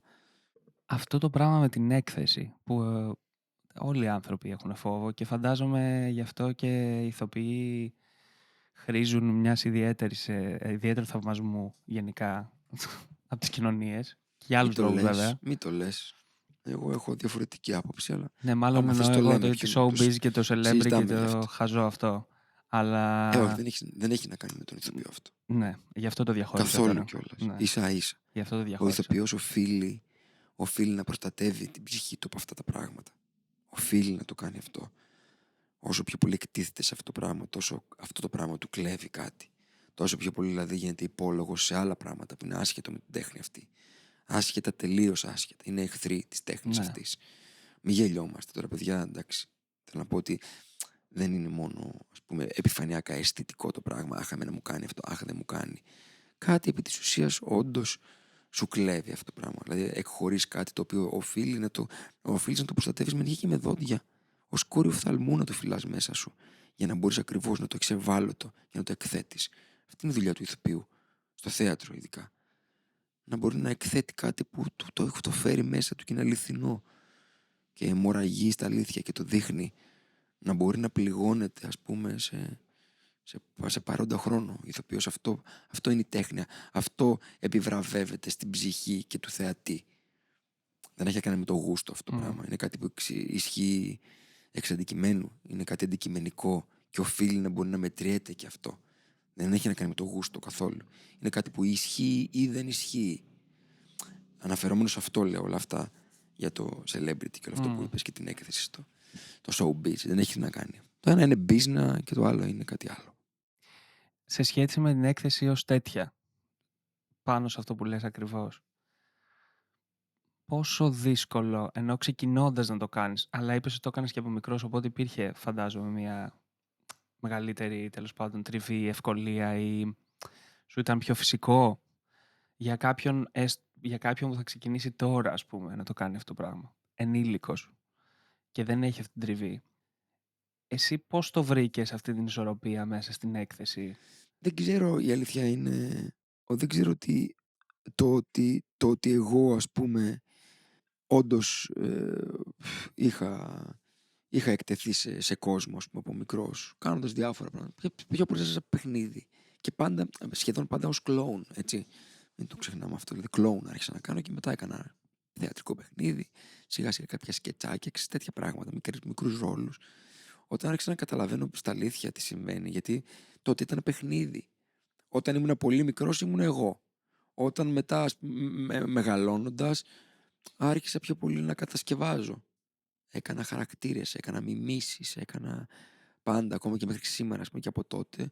Ένας από τους αγαπημένους μου, πολύ αγαπημένος, λατρευτός μου ηθοποιός είναι ο Τζιμ Κάρεϊ. Και εμένα, ρε φίλε. Ναι, πώς γίνεται. Είναι ο μεγαλύτερος. Τι να κάνουμε τώρα. Είναι απίστευτος. Ο άνθρωπος είναι μοναδικός. Ένας θαυμάσιος ηθοποιός σε όλα του. Οπότε ξέρεις, όλα αυτά τα πράγματα, τα πολύ εξωστρεφή πράγματα που έκανε η Ace Ventura, η Μάσκα, αυτές οι ταινίες, ας πούμε, Ξυλίθος και Πανηλίθος, όλο αυτό το πράγμα που έβλεπα ως μικρός, έλεγα ότι εγώ θέλω να γίνω αυτό. Που στην ουσία είναι κλόουν. Είναι κλόουν ο Τζιμ Κάρεϊ. Ξέρεις, φοβερός κλόουν. Με φοβερές δυνατότητες στη φυσική του μάσκα, στο πρόσωπό του, να μεταμορφώνεται μόνο με τη σκέψη. Φτάνει εκεί και αλλάζει όλο το πρόσωπο. Φανταστικό, σπουδαίος ηθοποιός. Οπότε, για να επιστρέψω σε αυτό που έλεγα, ότι έκανα αυτό το πράγμα και όταν κατάλαβα ότι όπα με τις κατασκευές, γιατί οι κατασκευές έχουν ένα ταβάνι. Πόσο ωραία ερμηνεία με αυτή την έννοια να κάνεις, να φτιάξεις δηλαδή μια κατασκευή. Τέλεια. Ναι, αλλά καταλάβαινε ότι αυτό το πράγμα όλο και πιο πολύ δεν αναπνέει. Δεν μπορείς να προβλέψεις τα πάντα. Ακόμα και σε ελεγχόμενες συνθήκες που είναι αυτές του θεάτρου, ας πούμε. Δεν μπορείς να ελέγξεις τα πάντα. Και κατάλαβα ότι αυτή η κατασκευή μπορεί να αποδειχθεί σαθρή όταν κάτι, ας πούμε, τη διαρριγνύει. Κάτι. Θα μπορούσε να είναι, ξέρω εγώ, ένας τονισμός που ο συμπαίκτης σου εκείνη τη στιγμή σε μια κατάσταση, ας πούμε, διάβγειας του έρχεται και τονίζει ξαφνικά αλλιώς. Εσύ τι θα κάνεις? Θα συνεχίσεις με το λιόμενο που έχεις φτιάξει, ας πούμε, εκτός. ή θα προσπαθήσεις αυτό το πράγμα κάπως να το ενσωματώσεις, να το ακούσεις, αν μη τι άλλο, να απαντήσεις αυτό που σου λέει ο άλλος. Αυτό λοιπόν δεν γίνεται με την κατασκευή. Η κατασκευή δηλαδή έχει την τάση, όσο τα πράγματα βαθαίνουν, να ψευτίζει, να φαίνεται λίγη. Άρα είχες αυτό το breakthrough. Οπότε αυτό το πράγμα είναι αυτού και από την αρχή σε σχέση με την έκθεση. Σε αυτό ήθελα να καταλήξω. Ότι ξαφνικά λες ότι εδώ, μάγκες, δεν φτιάχνουμε κάτι και πάμε. Πάμε γυμνοί στη φωτιά. Υπάρχει μια φωτιά και σου λέει έλα πίδα. Και εσύ πρέπει να μπεις γυμνός. Δεν πας με καφάντζες και με plan B. Εγώ θα πάω γυμνός, αλλά να παρακάψει θα έχω αντιλιακό, ας πούμε. Τι θα πει γυμνός? Ενώ θα πας έτσι, αυτός που είσαι, απογυμνωμένος. Όπως βγαίνανε, ξέρω εγώ, οι χριστιανοί στα λιοντάρια, στις αρένες, και είχαν την πίστη τους στο Θεό. Και λέγανε εγώ πιστεύω στο Θεό. Αλλά... Και φυσικά τους έτρωγε το λιοντάρι. Ενώ θα σε φάει το λιοντάρι, δεν παίζει ότι τι θα κάνεις, θα νικήσεις. Κάποια στιγμή θα.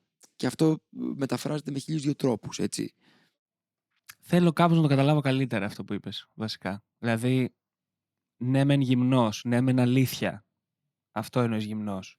Η αλήθεια του πώς σε νιώθεις. Αυτό προϋποθέτει ότι για να προσθέσεις αυτή τη δουλειά και να πας προς αυτήν την κατεύθυνση, δουλεύεις με τον εαυτό σου, ψάχνεις μέσα σου βαθύτερα, πώς φτάνεις? Δεν είναι απαραίτητα ψυχαναλυτική η δουλειά που γίνεται. Μπορεί να καταλήξει να είναι, όμως δεν πας με αυτό. Να ψυχαναλυθούμε, να καταλάβουμε ψυχισμούς και ιστορίες. Αυτά είναι και κάτι βαθιά πρακτικό. Όπως ο άλλος λέει ότι κοίτα να δεις, τώρα έχει ήλιο, αλλά το βράδυ πέφτει ψύχρα και δεν έχω ξύλα. Ποιος σχέστηκε κιόλας? Εγώ θα πω και θα ψυχολογικά έχω πραγματικά ανάγκη να ζεσταθώ. Ναι ρε φίλε, έχεις ανάγκη. Οπότε κάποιος πρέπει να πάει εκεί πέρα και να βρει ξύλα και να τα κόψει και να τα μεταφέρει εκεί και το βράδυ να μπορεί να τα ανάψει και να ζεσταθεί. Πρέπει λοιπόν και εσύ να μην πας εκεί πέρα, ας πούμε. Ενώ φυσικά θα πας εκεί γυμνός με την έννοια του ευάλωτου. Αλλά πρέπει να πας με ένα οπλοστάσιο μαζί σου. Πρέπει η τεχνική σου να είναι ακονισμένη. Πρέπει η φωνή σου να είναι εκεί για να φτάσει στον θεατή. Πρέπει η ανάσα σου να σε βγάλει. Πρέπει όλο σου ο κόπος να είναι σε σχέση με κάτι συγκεκριμένο για να μπορείς να πας παρακάτω. Πρέπει να το ξανακάνεις και την επόμενη μέρα. Γιατί αυτή είναι και η δουλειά. Είναι δουλειά πια. Είναι μια δουλειά, ένα επάγγελμα, είναι μια εργασία. Πρέπει να πας έτοιμος να κάνεις την εργασία σου. Και δεν γίνεται, ας πούμε, αυτό το πράγμα να έχει ψυχολογικό καύσιμο. Ότι εγώ έφτασα ψυχολογικά εκεί, οπότε αυτό. Γιατί άντε και σου βγήκε μία ψυχολογικά να το κάνεις. Σου βγήκε και 2. Για την τρίτη φορά που δεν θα σου βγει ψυχολογικά, τι θα κάνεις ακριβώς? Πεις μάγκες, πίσω τα εισιτήριά σας, δεν το έχω σήμερα. Πρέπει να υπάρχει και κάτι που να σε βγάζει και να έχεις ένα πραγματικό καύσιμο. Και είναι τεχνικό αυτό το πράγμα. Μοιάζει πάρα πολύ με την προπόνηση του αθλητή. Η προπόνηση που θα πρέπει να έχει ένας ηθοποιός. Και πολύ λιγότερο πρέπει να μας νοιάζει ακριβώς κατά τη γνώμη μου, έτσι. Κάποιος άλλος μπορεί να λέει Εσένα το ακριβώς ρωτάμε. αντίθετο, έτσι. Δεν θέλω να πω, Δεν λες μια αλήθεια ναι, απαραίτητα. δεν διεκδικώ κάτι το οποίο είναι θέσφατο κτλ. Λέω από αυτό που έχω Εσύ. καταλάβει εγώ μέσα από τη δική μου Αυτό. πορεία, έτσι. Το ρωτάμε. Μην παρεξηγηθούμε κιόλας. Οπότε ναι, εγώ δεν μπορούσα να καταλάβω κάτι ψυχολογικό. Γιατί ακριβώς γιατί έχω υπάρξει έτσι. Έχω προσπαθήσει πάρα πολλές φορές να πάω για να καταλάβω ψυχολογικά κάτι και να πάω μετά να αναπαράγω κάτι ψυχολογικό που στα αλήθεια δεν γίνεται να προπονηθείς αυτό. Γίνεται να προπονηθείς την ψυχολογία. Δεν γίνεται, εννοώ, δεν γίνεται. Άρα είναι πρακτικό βήμα-βήμα, Ναι, μεθοδικά, βέβαια, γιατί αυτό είναι έτσι και αυτό λειτουργεί με αυτόν τον τρόπο. Βέβαια. Και μετά, ως κερασάκι σε μια πολύ, πώς το λένε, μασίφ και γεμάτη και πλούσια τούρτα, μπορεί να εξετάσεις κάποια στιγμή και την ψυχολογία, να δεις, ας πούμε, ψυχολογικά τι μπορεί να συμβαίνει εκεί. Ή μπορεί να σου βγει κάτι αυτόματα. Φυσικά. Μα άμα κάνεις πρακτικά, κάνε, θα βγει. Θέλω να πω, ξέρεις, άμα πας και ζεις με το ζόρι στη ζούγκλα και κάνεις κάθε μέρα wow, κάνεις λιοντάρι, ας πούμε, σε 10 χρόνια θα ψιλομοιάζεις με λιοντάρι. Θα είσαι. Θα κάνεις wow και όλα θα λέει, όπα, τι είναι αυτό τώρα? Είναι και έτσι δεν είναι, ξέρω εγώ. Πας στην προπόνηση και ένας, ξέρω εγώ, λέει, θέλω να τρέχω 100 μέτρα. Και πάει και τρέχει και το κάνει σε 30 δευτερόλεπτα. Την άλλη μέρα θα το κάνει σε 29,9. Και ούτω καθεξής. Θα φτάσει να το κάνει σε 15 δευτερόλεπτα. Τι να κάνουμε. Είναι πρόβα και είναι και προπόνηση και φτάνεις κάπου. Φτάνεις κάπου. Και πρέπει να το ξέρει αυτό ο κόσμος. Είναι και κάτι πολύ πρακτικό. Πολύ πρακτικό. Για να μπορεί κιόλας να μην είναι μωρέ μια περσόνα. Να μην είναι το εγώ που παίζει. Ότι εγώ θα το κάνω. Να μπορείς να δίνεις να επιτρέπεις μέσω εσού να μιλάνε άλλα πράγματα. Πιο βαθιά που προϋπήρχαν εσού και θα υπάρχουν μετά από το πέρας, μετά από το τέλος σου. Όπως συμβαίνει, ας πούμε, και με τα θεατρικά κείμενα. Κάναμε πριν από 5 χρόνια τον Οθέλο. Και επιτρέπαμε, ας πούμε, τις ψυχές μας να... Επιτρέπαμε στο κείμενο, ας πούμε, να μιλάει μέσα από τις ψυχές μας. Που γράφτηκε πριν από 500 χρόνια και θα υπάρχει μέχρι να σταματήσει να υπάρχει ο άνθρωπος αυτό το κείμενο. Οπότε δανείζεις σε κάτι τερατώδες που περιμένει να πιει αίμα. Εσύ του δανείζεις το σώμα και το αίμα σου. Χριστιανικό ακούγεται, αλλά κάπως κιόλας έτσι είναι. Του λες ότι εγώ πρέπει να γίνω θυσία για να μιλήσει αυτό μέσα από μένα. Τι, εγώ θα μιλήσω? Ποιος σχέστηκε, ρε φίλε, ποιος είμαι εγώ? Στα αλήθεια. Ναι, αλλά ταυτόχρονα βάζεις και τη δικιά σου έκφραση μέσα. Εντάξει, αυτό έτσι κι αλλιώς. Θα την βάλει ο καθένας. Το μορφοποιείς και το προχωράς και του δίνεις άλλη οπτική μέσα από τα δικά σου μάτια και δουλειά και αντίληψη του κόσμου. Αυτό δηλαδή έχει να κάνει με αυτό που λέω με το εγώ. Ότι εγώ πάω να το κάνω εγώ αυτό το πράγμα. Δεν θα το κάνω εγώ. Εγώ δεν ξέρω τι θα κάνω. Το εγώ νομίζω μου ακούγεται σαν να έχει περισσότερο σχέση με αυτό που είπαμε πριν, με το celebrity και το showbiz. Όπου είναι η περσόνα που πουλάς και ότι εγώ αυτό, όχι τώρα εγώ εκείνο, όχι το άλλο. Είναι μια άλλη δουλειά. Είναι κάτι άλλο. Αλλά στη δουλειά αυτή του θεάτρου, το εγώ πρέπει να κάνει στην πάντα, να παραμερίζει, για να μπορεί να μιλάει κάτι που είναι πιο μεγάλο από το οποιοδήποτε εγώ. Οποιοδήποτε ανθρώπου. Για να λύσουμε μια παρεξήγηση που υπάρχει και διαιωνίζεται. Είναι τόσο απλό και πρακτικό. Γιατί κάποιος, ας πούμε, πολύ εύκολα θα πει τώρα αυτό μωρέ, και πολύ επιφανειακά και τσουβαλιαστά και πρόχειρα και χυδαία κιόλας εν τέλει. Λένε ότι τώρα ένας μπορεί να λέει τώρα πω μωρέ, λέω, αυτός μπορεί να μιλάει πολύ και καλά είναι ψαγμένος ή είναι κουλτουριάρη. Τέτοιες επικίνδυνες εκφράσεις. Όχι ρε μάγκες. Υπάρχει κάτι που είναι αυτό και είναι και κάποιο που είναι όχι αυτό και είναι κάποιο άλλο. Αυτό είναι αυτό, το άλλο είναι το άλλο. Και μετά δηλαδή ξέρεις, κάπως αυτοί οι χαρακτηρισμοί και το εύκολο, ας πούμε, τσουβάλιασμα, επειδή ο άλλος μένει σε μια εντύπωση ενός αποτελέσματος που σε σχέση με τις δικές του αναφορές και προσλαμβάνωσες, ας πούμε, ερμηνεύει. Εντάξει. Αυτά μάλλον που μπορεί να ερμηνεύσει χαρακτηρίζουν περισσότερο τον ίδιο Ναι, παρά αυτόν που έχει απέναντί του. προβολούλες.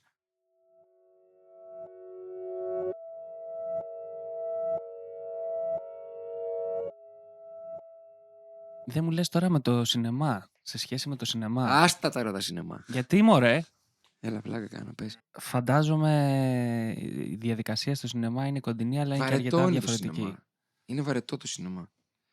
Για έναν ηθοποιό εννοείς. Βαρετό, δηλαδή πρέπει, ρε παιδάκι μου, ξέρεις. Έκανα τώρα το Πάσχα μια ταινία στην Κρήτη, μια γερμανική παραγωγή, μια Κινέζα ήταν σκηνοθέτης, αλλά μένει πάρα πολλά χρόνια στο Βερολίνο και τα λοιπά, και κάνω μια ταινία εκεί στην Κρήτη, στο Ζαρό, μετά 5 μέρες. Και μου είπε ότι, δεν θυμάμαι ποιος το είχε πει, και λέει ότι εγώ, λέει, ένας ηθοποιός, λέει, εγώ πληρώνομαι για να περιμένω, παίζω τζάμπα. Όσο παίζω, λέει, με πληρώνουν για να περιμένω στο σετ να έρθει η ώρα. Και αυτό είναι διαδικασία που θέλει γερά νεύρα. Άρα στο σινεμά απολαμβάνεις, ας πούμε, αυτό που λέγαμε πριν, τη διαδικασία, όλη την παρέα, το πιο πολύ από ότι το παίξιμο. Όχι, το απολαμβάνω το παίξιμο. Το περίμενε, δεν Το απολαμβάνω. περίμενε. Απλώς το περίμενε είναι το 99%. Ναι. Καταλαβες. Και εκ των πραγμάτων κιόλας. Αυτό σαν ροή δεν είναι πάρα πολύ δύσκολο. Ναι, Δηλαδή στο δεν θέατρο υπάρχει ξεκινάς, ροή, παίζεις και... δεν υπάρχει ροή. Τη ροή εκείνη πρέπει να είσαι συγκεντρωμένος και να διατηρείς τη συγκέντρωσή σου για πάρα πολύ καιρό, για πάρα πολλή ώρα, ή τέλος πάντων να έχεις βρει έναν μηχανισμό ή να τον έχεις δουλέψει που και να μπορείς να συγκεντρωθείς, ή να χάσεις τελείως τη συγκέντρωσή σου, που είναι κάπως κοντά αυτά τα δύο. Μπορεί να είναι μάλλον και κοντά. Για να μπορεί να έχεις ένα αποτέλεσμα, ας πούμε, που όντως να συνδιαλέγεται με κάτι συγκεκριμένο. Επίσης, ρε φίλε, σινεμά, ξέροντας και λίγο ενώ πώς γίνεται ένα γύρισμα, όταν έχεις ένα breakdown, που σημαίνει ότι οι σκηνές δεν γυρίζονται στο λένε στη σειρά, όπως τη βλέπουμε στην ταινία, για τους ανθρώπους που δεν ξέρουν καθόλου πώς γίνεται αυτό, προφανώς γυρίζονται όπως βολεύει με το που πάμε και οικονομικά και πώς θα γίνει αυτό το πράγμα. Όμως, για σένα που είσαι ηθοποιός, μπαίνεις να παίξεις μια σκηνή στην οποία είσαι εσύ και η γυναίκα σου και κλαίτε γιατί χάσετε το παιδί σας, και στην επόμενη σκηνή που γυρίζει, δηλαδή μετά από μία ώρα, χτύπα ξύλο, ναι,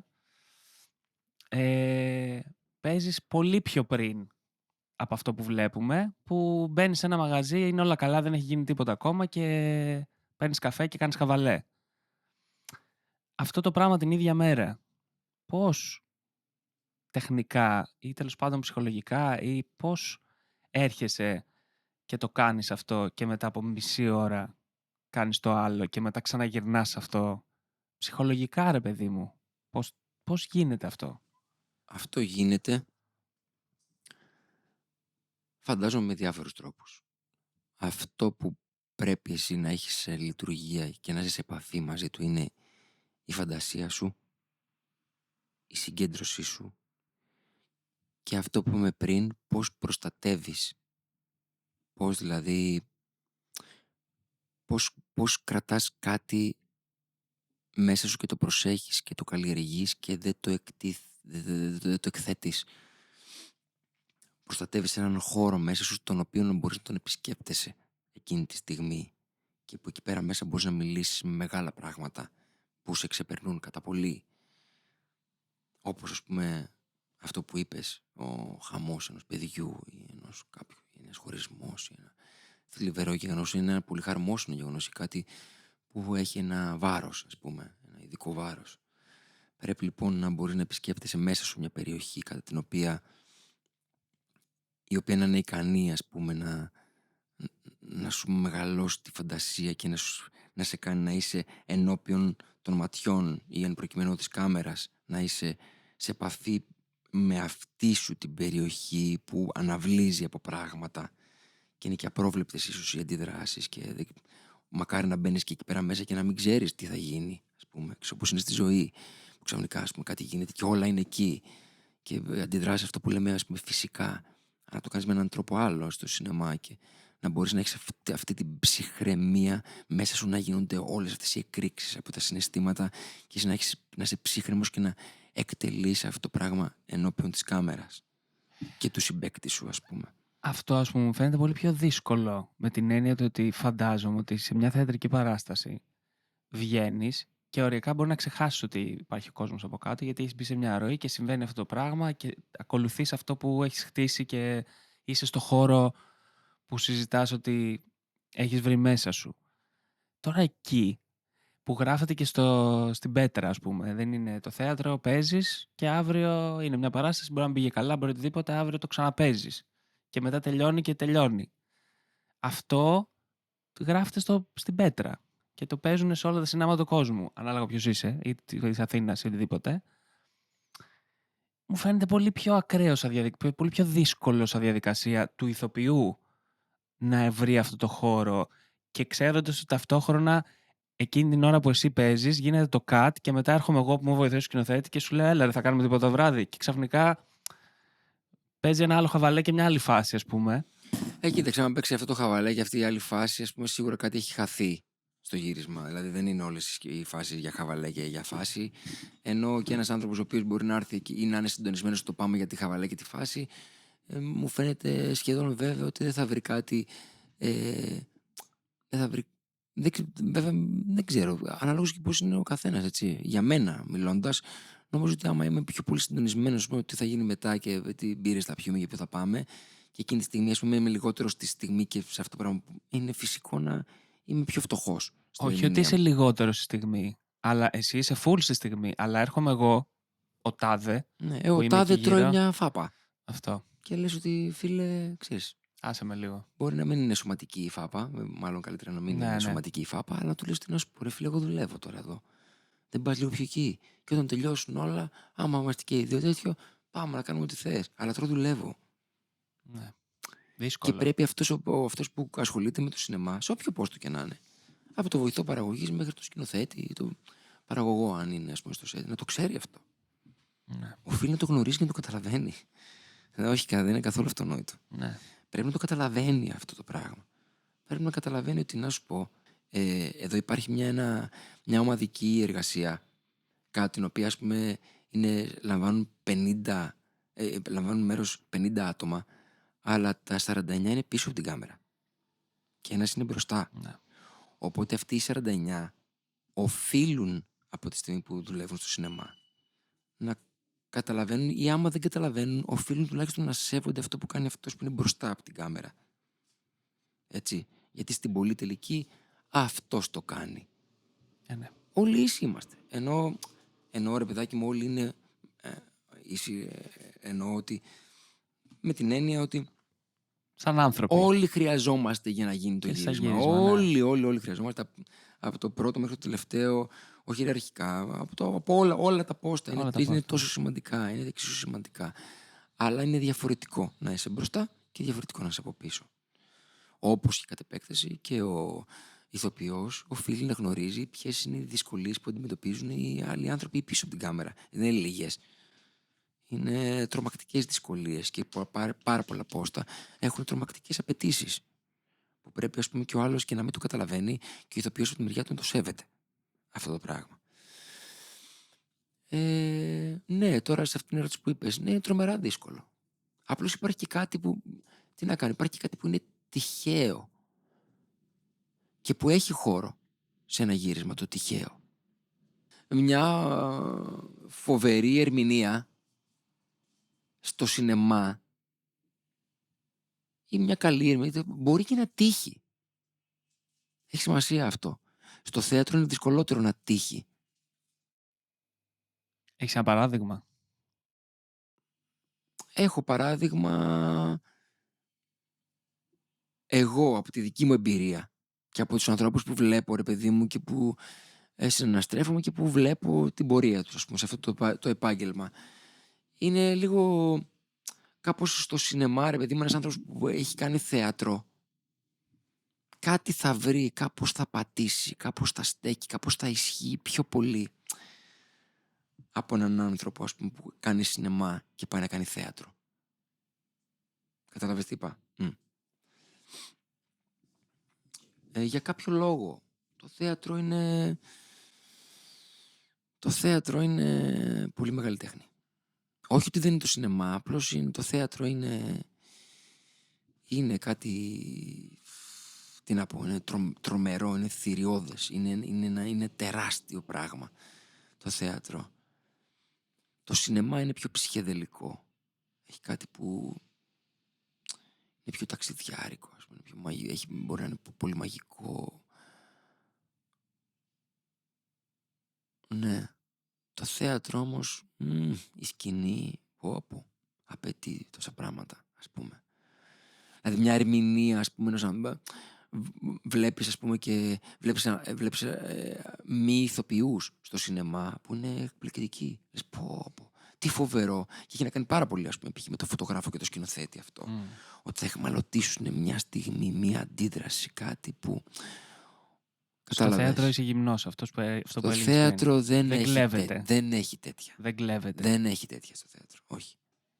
Στο σινεμά μπορεί και να έχει τέτοια. Ναι, μπορείς να κλέψεις στο σινεμά με πολλούς τρόπους. Μπορεί, ρε παιδί μου, κάποιος να κλέψει μια στιγμή κάποιου. Καταλαβαίνεις, με αυτή την έννοια. Να είναι εκεί τη σωστή στιγμή, ναι. Στο σωστό χώρο και χρόνο, αυτός που θα εχμαλωτήσει μια αντίδραση. Που θα λες, κοίταξε να δεις τι έγινε. Με αυτή την έννοια χωράει το τυχαίο που είπα πριν. Βέβαια. Okay. Θα φύγω τώρα από αυτό. Να πάμε και στη Ζωούλα λίγο. Που και αυτό ζωή είναι, αλλά... Της Γουρού. Η οποία καθόταν εδώ πριν από σένα. Ναι, τα άμαθα. Ζωή, ταξίδια, έχεις ζήσει έξω. Αυτό δεν θα έλεγες κάποιο οπαδικό σύνδεσμο. Ζωή, ταξίδια, πρωτάθλημα και... Ψωμί, παιδί, ελευθερία. Έχεις ζήσει καθόλου έξω? Η ζωή. Εσύ, η ζωή, πάει η ζωή. Λίγο. Δεν έχω ζήσει, να πω ότι ζω. Είχα μείνει 3 μήνες στη Γερμανία, στο Βερολίνο. Είχα μείνει 3 μήνες στο Λονδίνο. Είχα μείνει 2 μήνες στη Ρήγα, στη Λετωνία. Είχα μείνει 1 μήνα στη Ρωσία. Με δουλειά. Πιο πολύ ταξίδι αυτό. Ναι, όχι να μείνω, ας πούμε, πάνω από 3 μήνες. Δεν έχω μείνει κάπου εκτός Ελλάδας. Και ταξίδι χωρίς δουλειά? Ναι, έχω κάνει. Μίλα μου γι' αυτό. Είχα κάποια στιγμή το 2018, ας πούμε, είπα αυτό το που φαίνεται πολύ αστείο. Και καλά θα πάω να βρω τον εαυτό μου. Δεν το είπα στα αλήθεια. Δεν το είπα στα αλήθεια. Αλλά και έμοιαζε με κάτι. Πήγες μόνος? Πήγα μόνος, ναι. 1 μήνα. Συνάντησα άτομα, βέβαια. Άλλο αυτό. Ναι, αλλά πήγα μόνος. Πήγα στη Σουηδία, έμενα σε ένα καλό φιλαράκο που έχω εκεί, τον Κάλε. Έμεινα, ας πούμε, αυτός δούλευε, εγώ έκανα βόλτες 6-7 μέρες. Μετά πήγα στη Δανία 1 μέρα. Μετά πήγα 14 μέρες στην Ισλανδία. Το είχα όνειρο να πάω στην Ισλανδία. Είχαμε γνωριστεί ήδη τότε. Ναι. Και μετά πήγα, επειδή βρήκα κάτι φτηνά εισιτήρια και ήταν φίλοι μου, ήταν ο Χάρης, ο Έκτορας, στην Αμερική, στη Νέα Υόρκη. Πέταξα και κάθισα και 10 μέρες στη Νέα Υόρκη μαζί με τα παιδιά. Και πήγαμε και 2 μέρες στη Βοστόνη. Αυτό ήταν ένα ταξίδι που είχα κάνει μόνος μου. Και γενικώς έχω ταξιδέψει μόνος μου πολύ, απλώς για δουλειά. Αλλά μόνος μου. Έχω πάει σε όλο τον κόσμο. Βασικά, εννοώντας, έχω πάει σε πολλά. Και στις 5 υπήρους. Ναι. Ναι, αυτό. Τίποτα, έτσι θέλω να ρωτήσω λίγο για πώς το βλέπεις τον κόσμο γενικά. Αυτή είναι βασικά η ερώτησή μου. Δηλαδή, βλέποντας εδώ πώς μεγαλώσαμε, πώς ζούμε, πώς τέτοια, και βλέποντας και έξω αντίστοιχα. Γιατί υπάρχει σύγκριση, υπάρχει γνώση, υπάρχει αντίληψη. Πώς θα βλέπεις τα πράγματα εκεί έξω στον κόσμο? Εδώ έξω στον κόσμο. Καταρχάς, γιατί με χαϊδεύεις τόση ώρα με το πόδι σου? Χαϊδεύεις το πόδι μου, αυτό δεν έπρεπε να το πεις. Όχι, ώρα να το πω. Μ' αρέσει, βέβαια, μ' αρέσει. Συνέχισε να το κάνεις. Γιατί το πήρες το πόδι? Τραβήχτηκε. Αμηχανία. Καλά, ρε μάνα. Τώρα δεν είπαμε. Πώς ζεις σε αυτή την πραγματικότητα? Αυτό ρωτάω. Πώς είσαι σε αυτόν τον κόσμο? Δεν κάνω και πολλά πράγματα. Πώς τα βλέπεις τα πράγματα? Πολύ γενική ερώτηση, αλλά... Παρατηρώ, προσπαθώ να καταλάβω λίγο, προσπαθώ να μην χάσω και το μυαλό μου. Γιατί πάρα πολλά πράγματα από αυτά που ζούμε στην καθημερινότητα... Εντάξει, η καθημερινότητά σου λίγο έως πολύ την φτιάχνεις κι εσύ, έτσι. Δηλαδή και μεγαλώνοντας επιλέγεις τις παρέες σου, επιλέγεις πώς περνάς τον χρόνο σου, επιλέγεις, ας πούμε, τι θα μπει μέσα σου, φιλτράρεις περισσότερο πράγματα, επιλέγεις την ψυχαγωγία σου, επιλέγεις ίσως την ηρεμία σου, τον ελεύθερο σου χρόνο, επιλέγεις την προπόνησή σου, την τροφή σου σε ένα μεγάλο βαθμό. Υπάρχει αυτό το πράγμα. Δεν αναφέρομαι σε αυτό, όταν λέω ότι προσπαθώ να κρατήσω τα λογικά μου, αναφέρομαι σε αυτό που, ας πούμε, διαβάζω ή έρχεται σαν πληροφορία, ρε παιδί μου. Η παράνοια. Ναι, είτε μέσω των μέσων κοινωνικής δικτύωσης, είτε μέσω, ας πούμε, των νέων, τις ηλεκτρονικές εφημερίδες, σε σχέση με το παγκόσμιο γίγνεσθε, σε όλους τους τομείς κτλ. Υπάρχουν πράγματα που τα παρατηρείς και λες τι ζούμε, τι είναι αυτό το πράγμα, πού πάει κιόλας όλο αυτό. Και ξέρεις, προσπαθείς κιόλας σε αυτόν τον κόσμο, ρε παιδί μου, κάπως να διασώσεις πράγματα που για σένα εσύ τα αξιολογείς ως σπουδαία και σημαντικά να μην χαθούν. Με έναν τρόπο προσπαθώ να έχω αντίσταση σε πράγματα που εμφανίζονται ως δέλεαρ για, ξέρω εγώ, να τώρα, ας πούμε, με έχει πιάσει ότι χρειάζομαι χρήματα. Ότι τα επιθυμώ. Εδώ έχουμε γράψει πόση ώρα μιλάμε, 5 ώρες. Προσπαθώ να έχω αντίσταση, απ' την άλλη θέλω και εγώ πράγματα. Ξέρεις, βουτάω το χέρι μου εδώ, λέω όχι αυτό, λέω πως να το βάλω λίγο παραπάνω. Ξέρεις, ακόμα προσπαθώ, ρε παιδί μου, τουλάχιστον οι επιλογές μου να είναι περισσότερο συνειδητές, έτσι ώστε να τρώω όλο τον καρπό και να τρώω και όλο το κόστος που στα αλήθεια έχει. Είναι σημαντικό να μπορείς να το βλέπεις για αυτό που είναι το κάθε πράγμα, ας πούμε, χωρίς να έχεις παραπάνω προσδοκίες, ας πούμε. Γιατί παλιότερα μου χρειαζόντουσαν να έχω προσδοκίες για να πω ένα ναι σε μια συνεργασία, για παράδειγμα, επαγγελματικά. Ή σε μια σχέση φιλική ή ερωτική μου χρειαζόντουσαν προσδοκίες, να υπάρχει κάτι, ότι αυτό υπόσχεται κάτι. Και όσο πιο πολύ απαλλάσσομαι από αυτό, όσο δηλαδή λιγότερες προσδοκίες έχω, τόσο πιο βαθύτερα αναπνέω σε σχέση με αυτό, ξέρεις. Και αυτό θα ήθελα να συνεχίσει να γίνεται όλο και πιο πολύ. Είχες πει κάποτε κάτι που δεν το είχα σχολιάσει, αλλά μου είχε κάνει πολύ εντύπωση. Κάπου ήμασταν και έλεγες μόνος σου, βέβαια, το ζούσες εννοώ. Ήταν σαν να κοιτούσες από ψηλά, από δορυφόρο, από ντρόουν, από κάτι. Καθόλου δεν έχει αρνητική ή θετική χρειά. Και έλεγες ανθρωπάκια που κάνουν πράγματα. Ναι, θυμάμαι. Σε ένα γύρισμα ήταν. Θυμάμαι και σε ποια φάση. Γυρίζαμε το νούμερο 4 του Κάρτ Ποστάλ. Αυτό με τον Περλέγκα και την αυπλιό του. Που ήταν βιολιστής ο Περλέγκας και ήμασταν εκεί στο στροφή για Ιεράπετρα. Εκεί που φτάνεις και περνάς τον Άγιο Νικόλαο πηγαίνοντας προς Σιτία, ας πούμε, και κάποια στιγμή φτάνεις που έχει μια στροφή. Άμα την πάρεις κάτω, πας τελείως νότια και πας στην Ιεράπετρα. Ήμασταν εκεί σε ένα βενζινάδικο που είχαμε στήσει. Και έκανα μια σκηνή που φεύγω. Εγώ είμαι στο αμάξι και φεύγω, γιατί μακρύνομαι. Και στα κατάλαβα, επειδή τα ανθρωπάκια κουνιόντουσαν εκεί, ότι υπάρχει κίνηση, άρα έχει γίνει κάτι, δεν γυρίζουμε πια. Και αντί να επιστρέψω στη βάση, κάθισα και κοιτούσα. Και έκανα αυτή τη σκέψη, ότι κοίτα να δεις, εμείς τώρα τι είμαστε, δηλαδή ξεκινάνε zoom out. Κάτι ανθρωπάκια σαν πολύχρωμες κοτούλες, ας πούμε, που πάνε όλα μαζί εδώ, λένε, ξέρω εγώ, όλοι κάνουν ησυχία, μετά ξανακουνιούνται. Κάνουν, φτιάχνουν. Και λέγω ότι έβλεπα, ρε παιδάκι μου, κάτι, δεν το λέω και εγώ καθόλου αρνητικά, ότι τι αστείο πράγμα που είναι. Τώρα κάνουμε εμείς αυτά. Ναι. Κάνουμε ότι μας σημαίνει αυτό. Κάνουμε ότι μας σημαίνει εκείνο. Υπάρχει και όλος αυτός ο κόσμος που θεωρεί ότι είναι σημαντικό αυτοί που κάνουν ότι σημαίνει αυτό και το καταγράφουν κιόλας. Και μετά όλοι αυτοί οι άνθρωποι τελειώνουν αυτό, πάνε και πίνουν ή διασκεδάζουν ή κάνουν σπορ. Γι' αυτό και μετά κοιμούνται και μετά ξανά. Και είδα αυτό το πράγμα και έκανα ένα zoom out γενικό, ότι υπάρχουν τα ανθρωπάκια που όλα τα ανθρωπάκια που είμαστε εμείς κάνουν. Σαν ένα τεράστιο μελίσι που υπάρχει αυτό, που είναι οι μέλισσες, πάνε και κάνουν αυτό. Οι άνθρωποι κάνουν αυτό. Τα ζαρκάδια κάνουν κάτι άλλο. Οι πιγκουίνοι κάτι άλλο. Κάπως αυτή η σκέψη με ανακούφισε από την άποψη ότι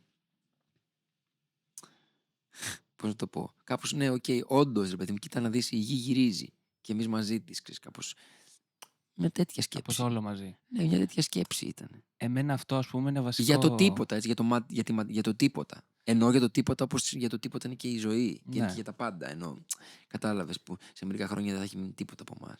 Και όμως εμείς καθόμαστε εδώ πέρα και κάνουμε αυτές τις βαθιστόχαστες. Αυτό. Ξέρεις, Και το γράφουμε και κιόλας. το γράφουμε για να το ακούσουν κάποια άλλα ανθρωπάκια και να πούνε ωραίο ή Κάτι. μαλακία ή ξέρεις, όλο αυτό. Αυτό το zoom out, εμένα είναι δομικό χαρακτηριστικό της ψυχολογίας, παύλα φιλοσοφίας μου, γιατί με κάνει να την παλεύω λίγο.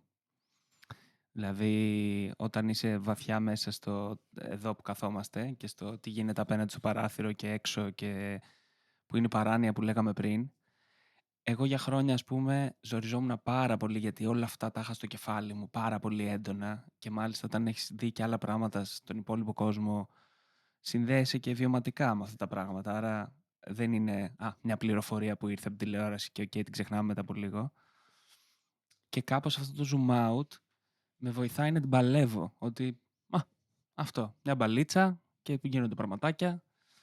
Εσύ πώς την παλεύεις? Εμένα δεν μου βοηθάει ποτέ αυτή η σκέψη. Δηλαδή, όπως δεν με βοηθούσε κιόλας ποτέ η ατάκα που άκουγα από, ξέρω εγώ, από τη μαμά μου ή από μεγαλύτερος όταν ήμουν παιδάκι, ότι τα παιδάκια στην Αφρική, ας πούμε, δεν έχουν να φάνε. Οπότε εσύ φάε. Δεν με βοηθάει αυτό. Δεν μου έκανε, ας πούμε, το φαγητό πιο ελκυστικό ή να με τρομάξει για συνθήκες τέτοιες που δεν με βοηθάει. Τι σημαίνει αυτό, ότι τα παιδάκια στην Αφρική δεν πεινάνε? Προφανώς και πεινάνε. Αυτό είναι πολύ συγκεκριμένο. Ναι, αλλά θέλω να κατάλαβες ότι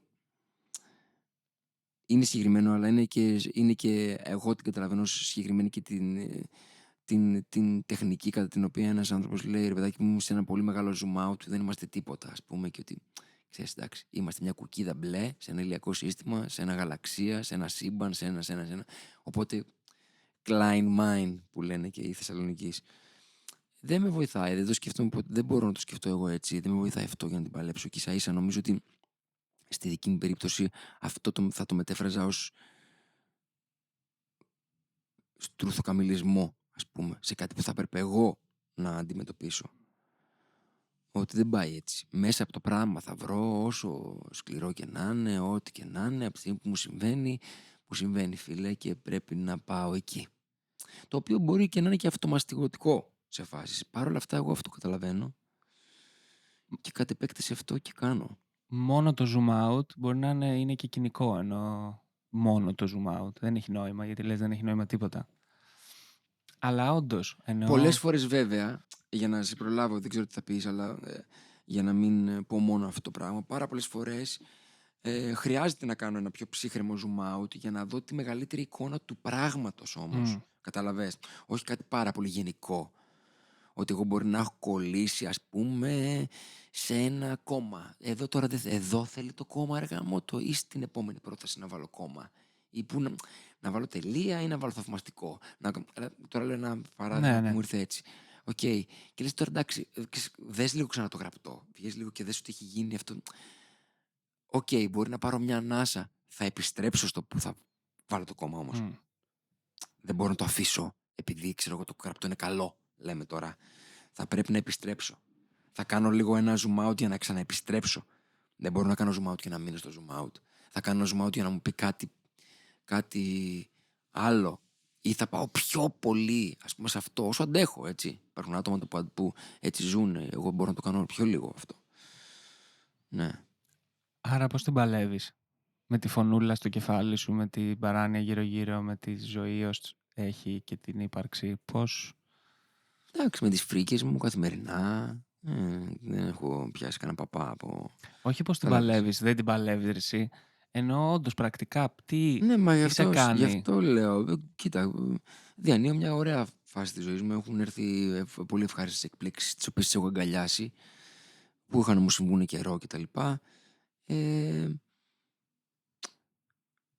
Φρικάρω κάθε μέρα. Φρικάρω κάθε μέρα με τη φθορά, το θάνατο, τις φοβίες μου, την απώλεια, ξέρεις, με πράγματα που, ας πούμε, ενδεχομένως να περιμένουν ή να περιμένω εγώ με τον εαυτό μου, με πράγματα που έχουν πάρει αναβολή, με πράγματα που δεν ξέρω. Θα ήθελα να μπορώ να τα ελέγχω και μετά καταλαβαίνω ότι δεν μπορώ. Και φρικάρω καθημερινά. Κυρίως φρικάρω βασικά. Δηλαδή, πώς την παλεύω. Κυρίως φρικάρω. Δεν την παλεύεις. Αυτό δεν σημαίνει ότι δεν απολαμβάνω τη ζωή μου. Έτσι. Είμαι δηλαδή κάπου που είμαι πολύ ευγνώμων για το ότι μπορώ πια να την απολαύσω τόσο πολύ τη ζωή μου. Δεν ήταν καθόλου δεδομένο αυτό για μένα. Και αυτού. Δεν την απολάμβανες από τύψεις, από... Την απολάμβανα περισσότερο γιατί μου ήταν πολύ πιο δύσκολο, ας πούμε, να είμαι σε αυτό που λένε το τώρα, το παρόν. Κάπως ήμουν πολύ εγκλωβισμένος. Είτε στο παρελθόν είτε στο μέλλον, που είναι το ίδιο. Ενώ είναι η ίδια φρίκη σε πάει στο παρελθόν και η ίδια φρίκη σε κάνει να αγχώνεσαι για το μέλλον. Δεν είναι αυτό, εννοξής.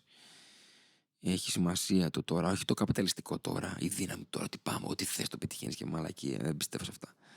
Αλλά το τώρα, ότι τώρα είμαστε εδώ, κοίταξε να δεις, κοίτα να δεις, για να σκεφτώ ποια κόκαλα μου ακουμπάνε με το έδαφος, ξέρω εγώ, τα πέλματά μου, τα καθιστικά οστά μου, για να δω πώς είναι ο ευχένας μου. Ωραία, αναπνέω. Ωραία, κοίταξε να δεις που ο ελέφαντας αυτός είναι κόκκινος, ας πούμε, και του λείπει προβοσκίδα. Και εγώ το είδα τώρα, που κατάλαβα, ας πούμε, ότι αναπνέω. Ωραία. Με αυτό το πράγμα είμαι περισσότερο συνδεμένος. Η συνειδητότητα της στιγμής. Κάπως έτσι. Anyway, Κάπως έτσι. Το να μπορώ να είμαι όλο και πιο πολύ στο παρόν. Ωραία. Εντάξει, φρικάρω παρόλα αυτά. Δεν είναι ότι. Διαρκώς, δεν είναι ότι. Και ξέρω και ότι δεν θα ξεμπερδέψω. Με αυτά που ξεμπερδεύεις όταν πεθαίνεις. Εκεί λύνονται όλα τα προβλήματα. Νομίζω, ναι, ότι έναντι αυτού του πράγματος ξεμπερδεύεις με αυτά. Δυστυχώς, ξέρεις. Γάμισέ τα. Μα κιόλας, δηλαδή, το είπε και ο Χάρης στην πρόβα που λέει μια. Αυτό που κάνουμε, που το λέμε ζωή, είναι ότι απλά τρενάρουμε το θάνατο. Αυτό κάνουμε. Αυτή που γεννιέται ένα όν, θα πεθάνει. Οπότε αυτό που κάνουμε, ας πούμε, είναι τρενάρουμε όσο μπορούμε τη φάση. Αντίσταση στην εντροπία θα πω τώρα και βάζω Μη με βάζεις ιστορικό αστείο. εντροπίες. Σου έστειλα βίντεο σωστό που εξηγεί. Δεν το είδα. Είδα εντροπία και δεν ήθελα να μπω. Μπες γιατί εξηγεί πολύ ωραία. Το ντουλάπι το σκοτεινό. Το είδα και λέω να του το στείλω γιατί όντως κάπως εκλαγευμένα, αλλά κατάλαβα χοντρικά. Για να δούμε. Γιατί δεν καταλαβαίνεις την αλήθεια, όντως.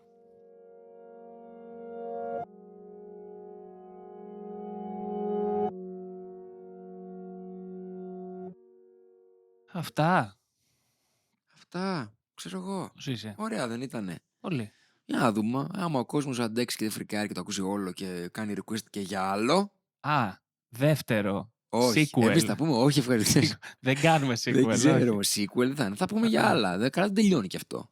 Τελειώνει. Καλά, άμα θες να δεν είναι τέτοιο. Όχι, ενώ δεν τελειώνει και ποτέ. Ενώ μπορούμε να μιλάμε τα πάντα και να μην έχουμε πει τίποτα μετά από 8 ώρες, όχι μετά από μία. Ναι.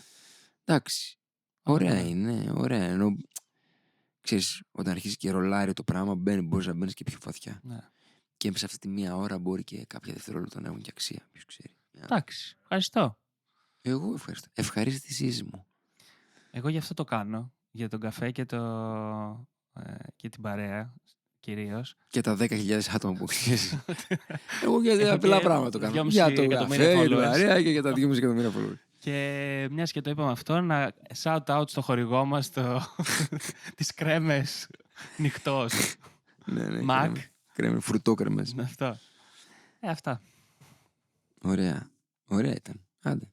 Και στα επόμενα. Κουβέντα. Να γίνεται. Επιμέλεια ήχου Κωνσταντίνα Σταυροπούλου. Μουσική Γιώργος Ρεμπούτσικας. Καλλιτεχνική επιμέλεια design Νικολέτα Μπαλωθιάρη, a.k.a. Σκάφανδρο. Παρουσίαση Στέλιος Παπαρδέλας.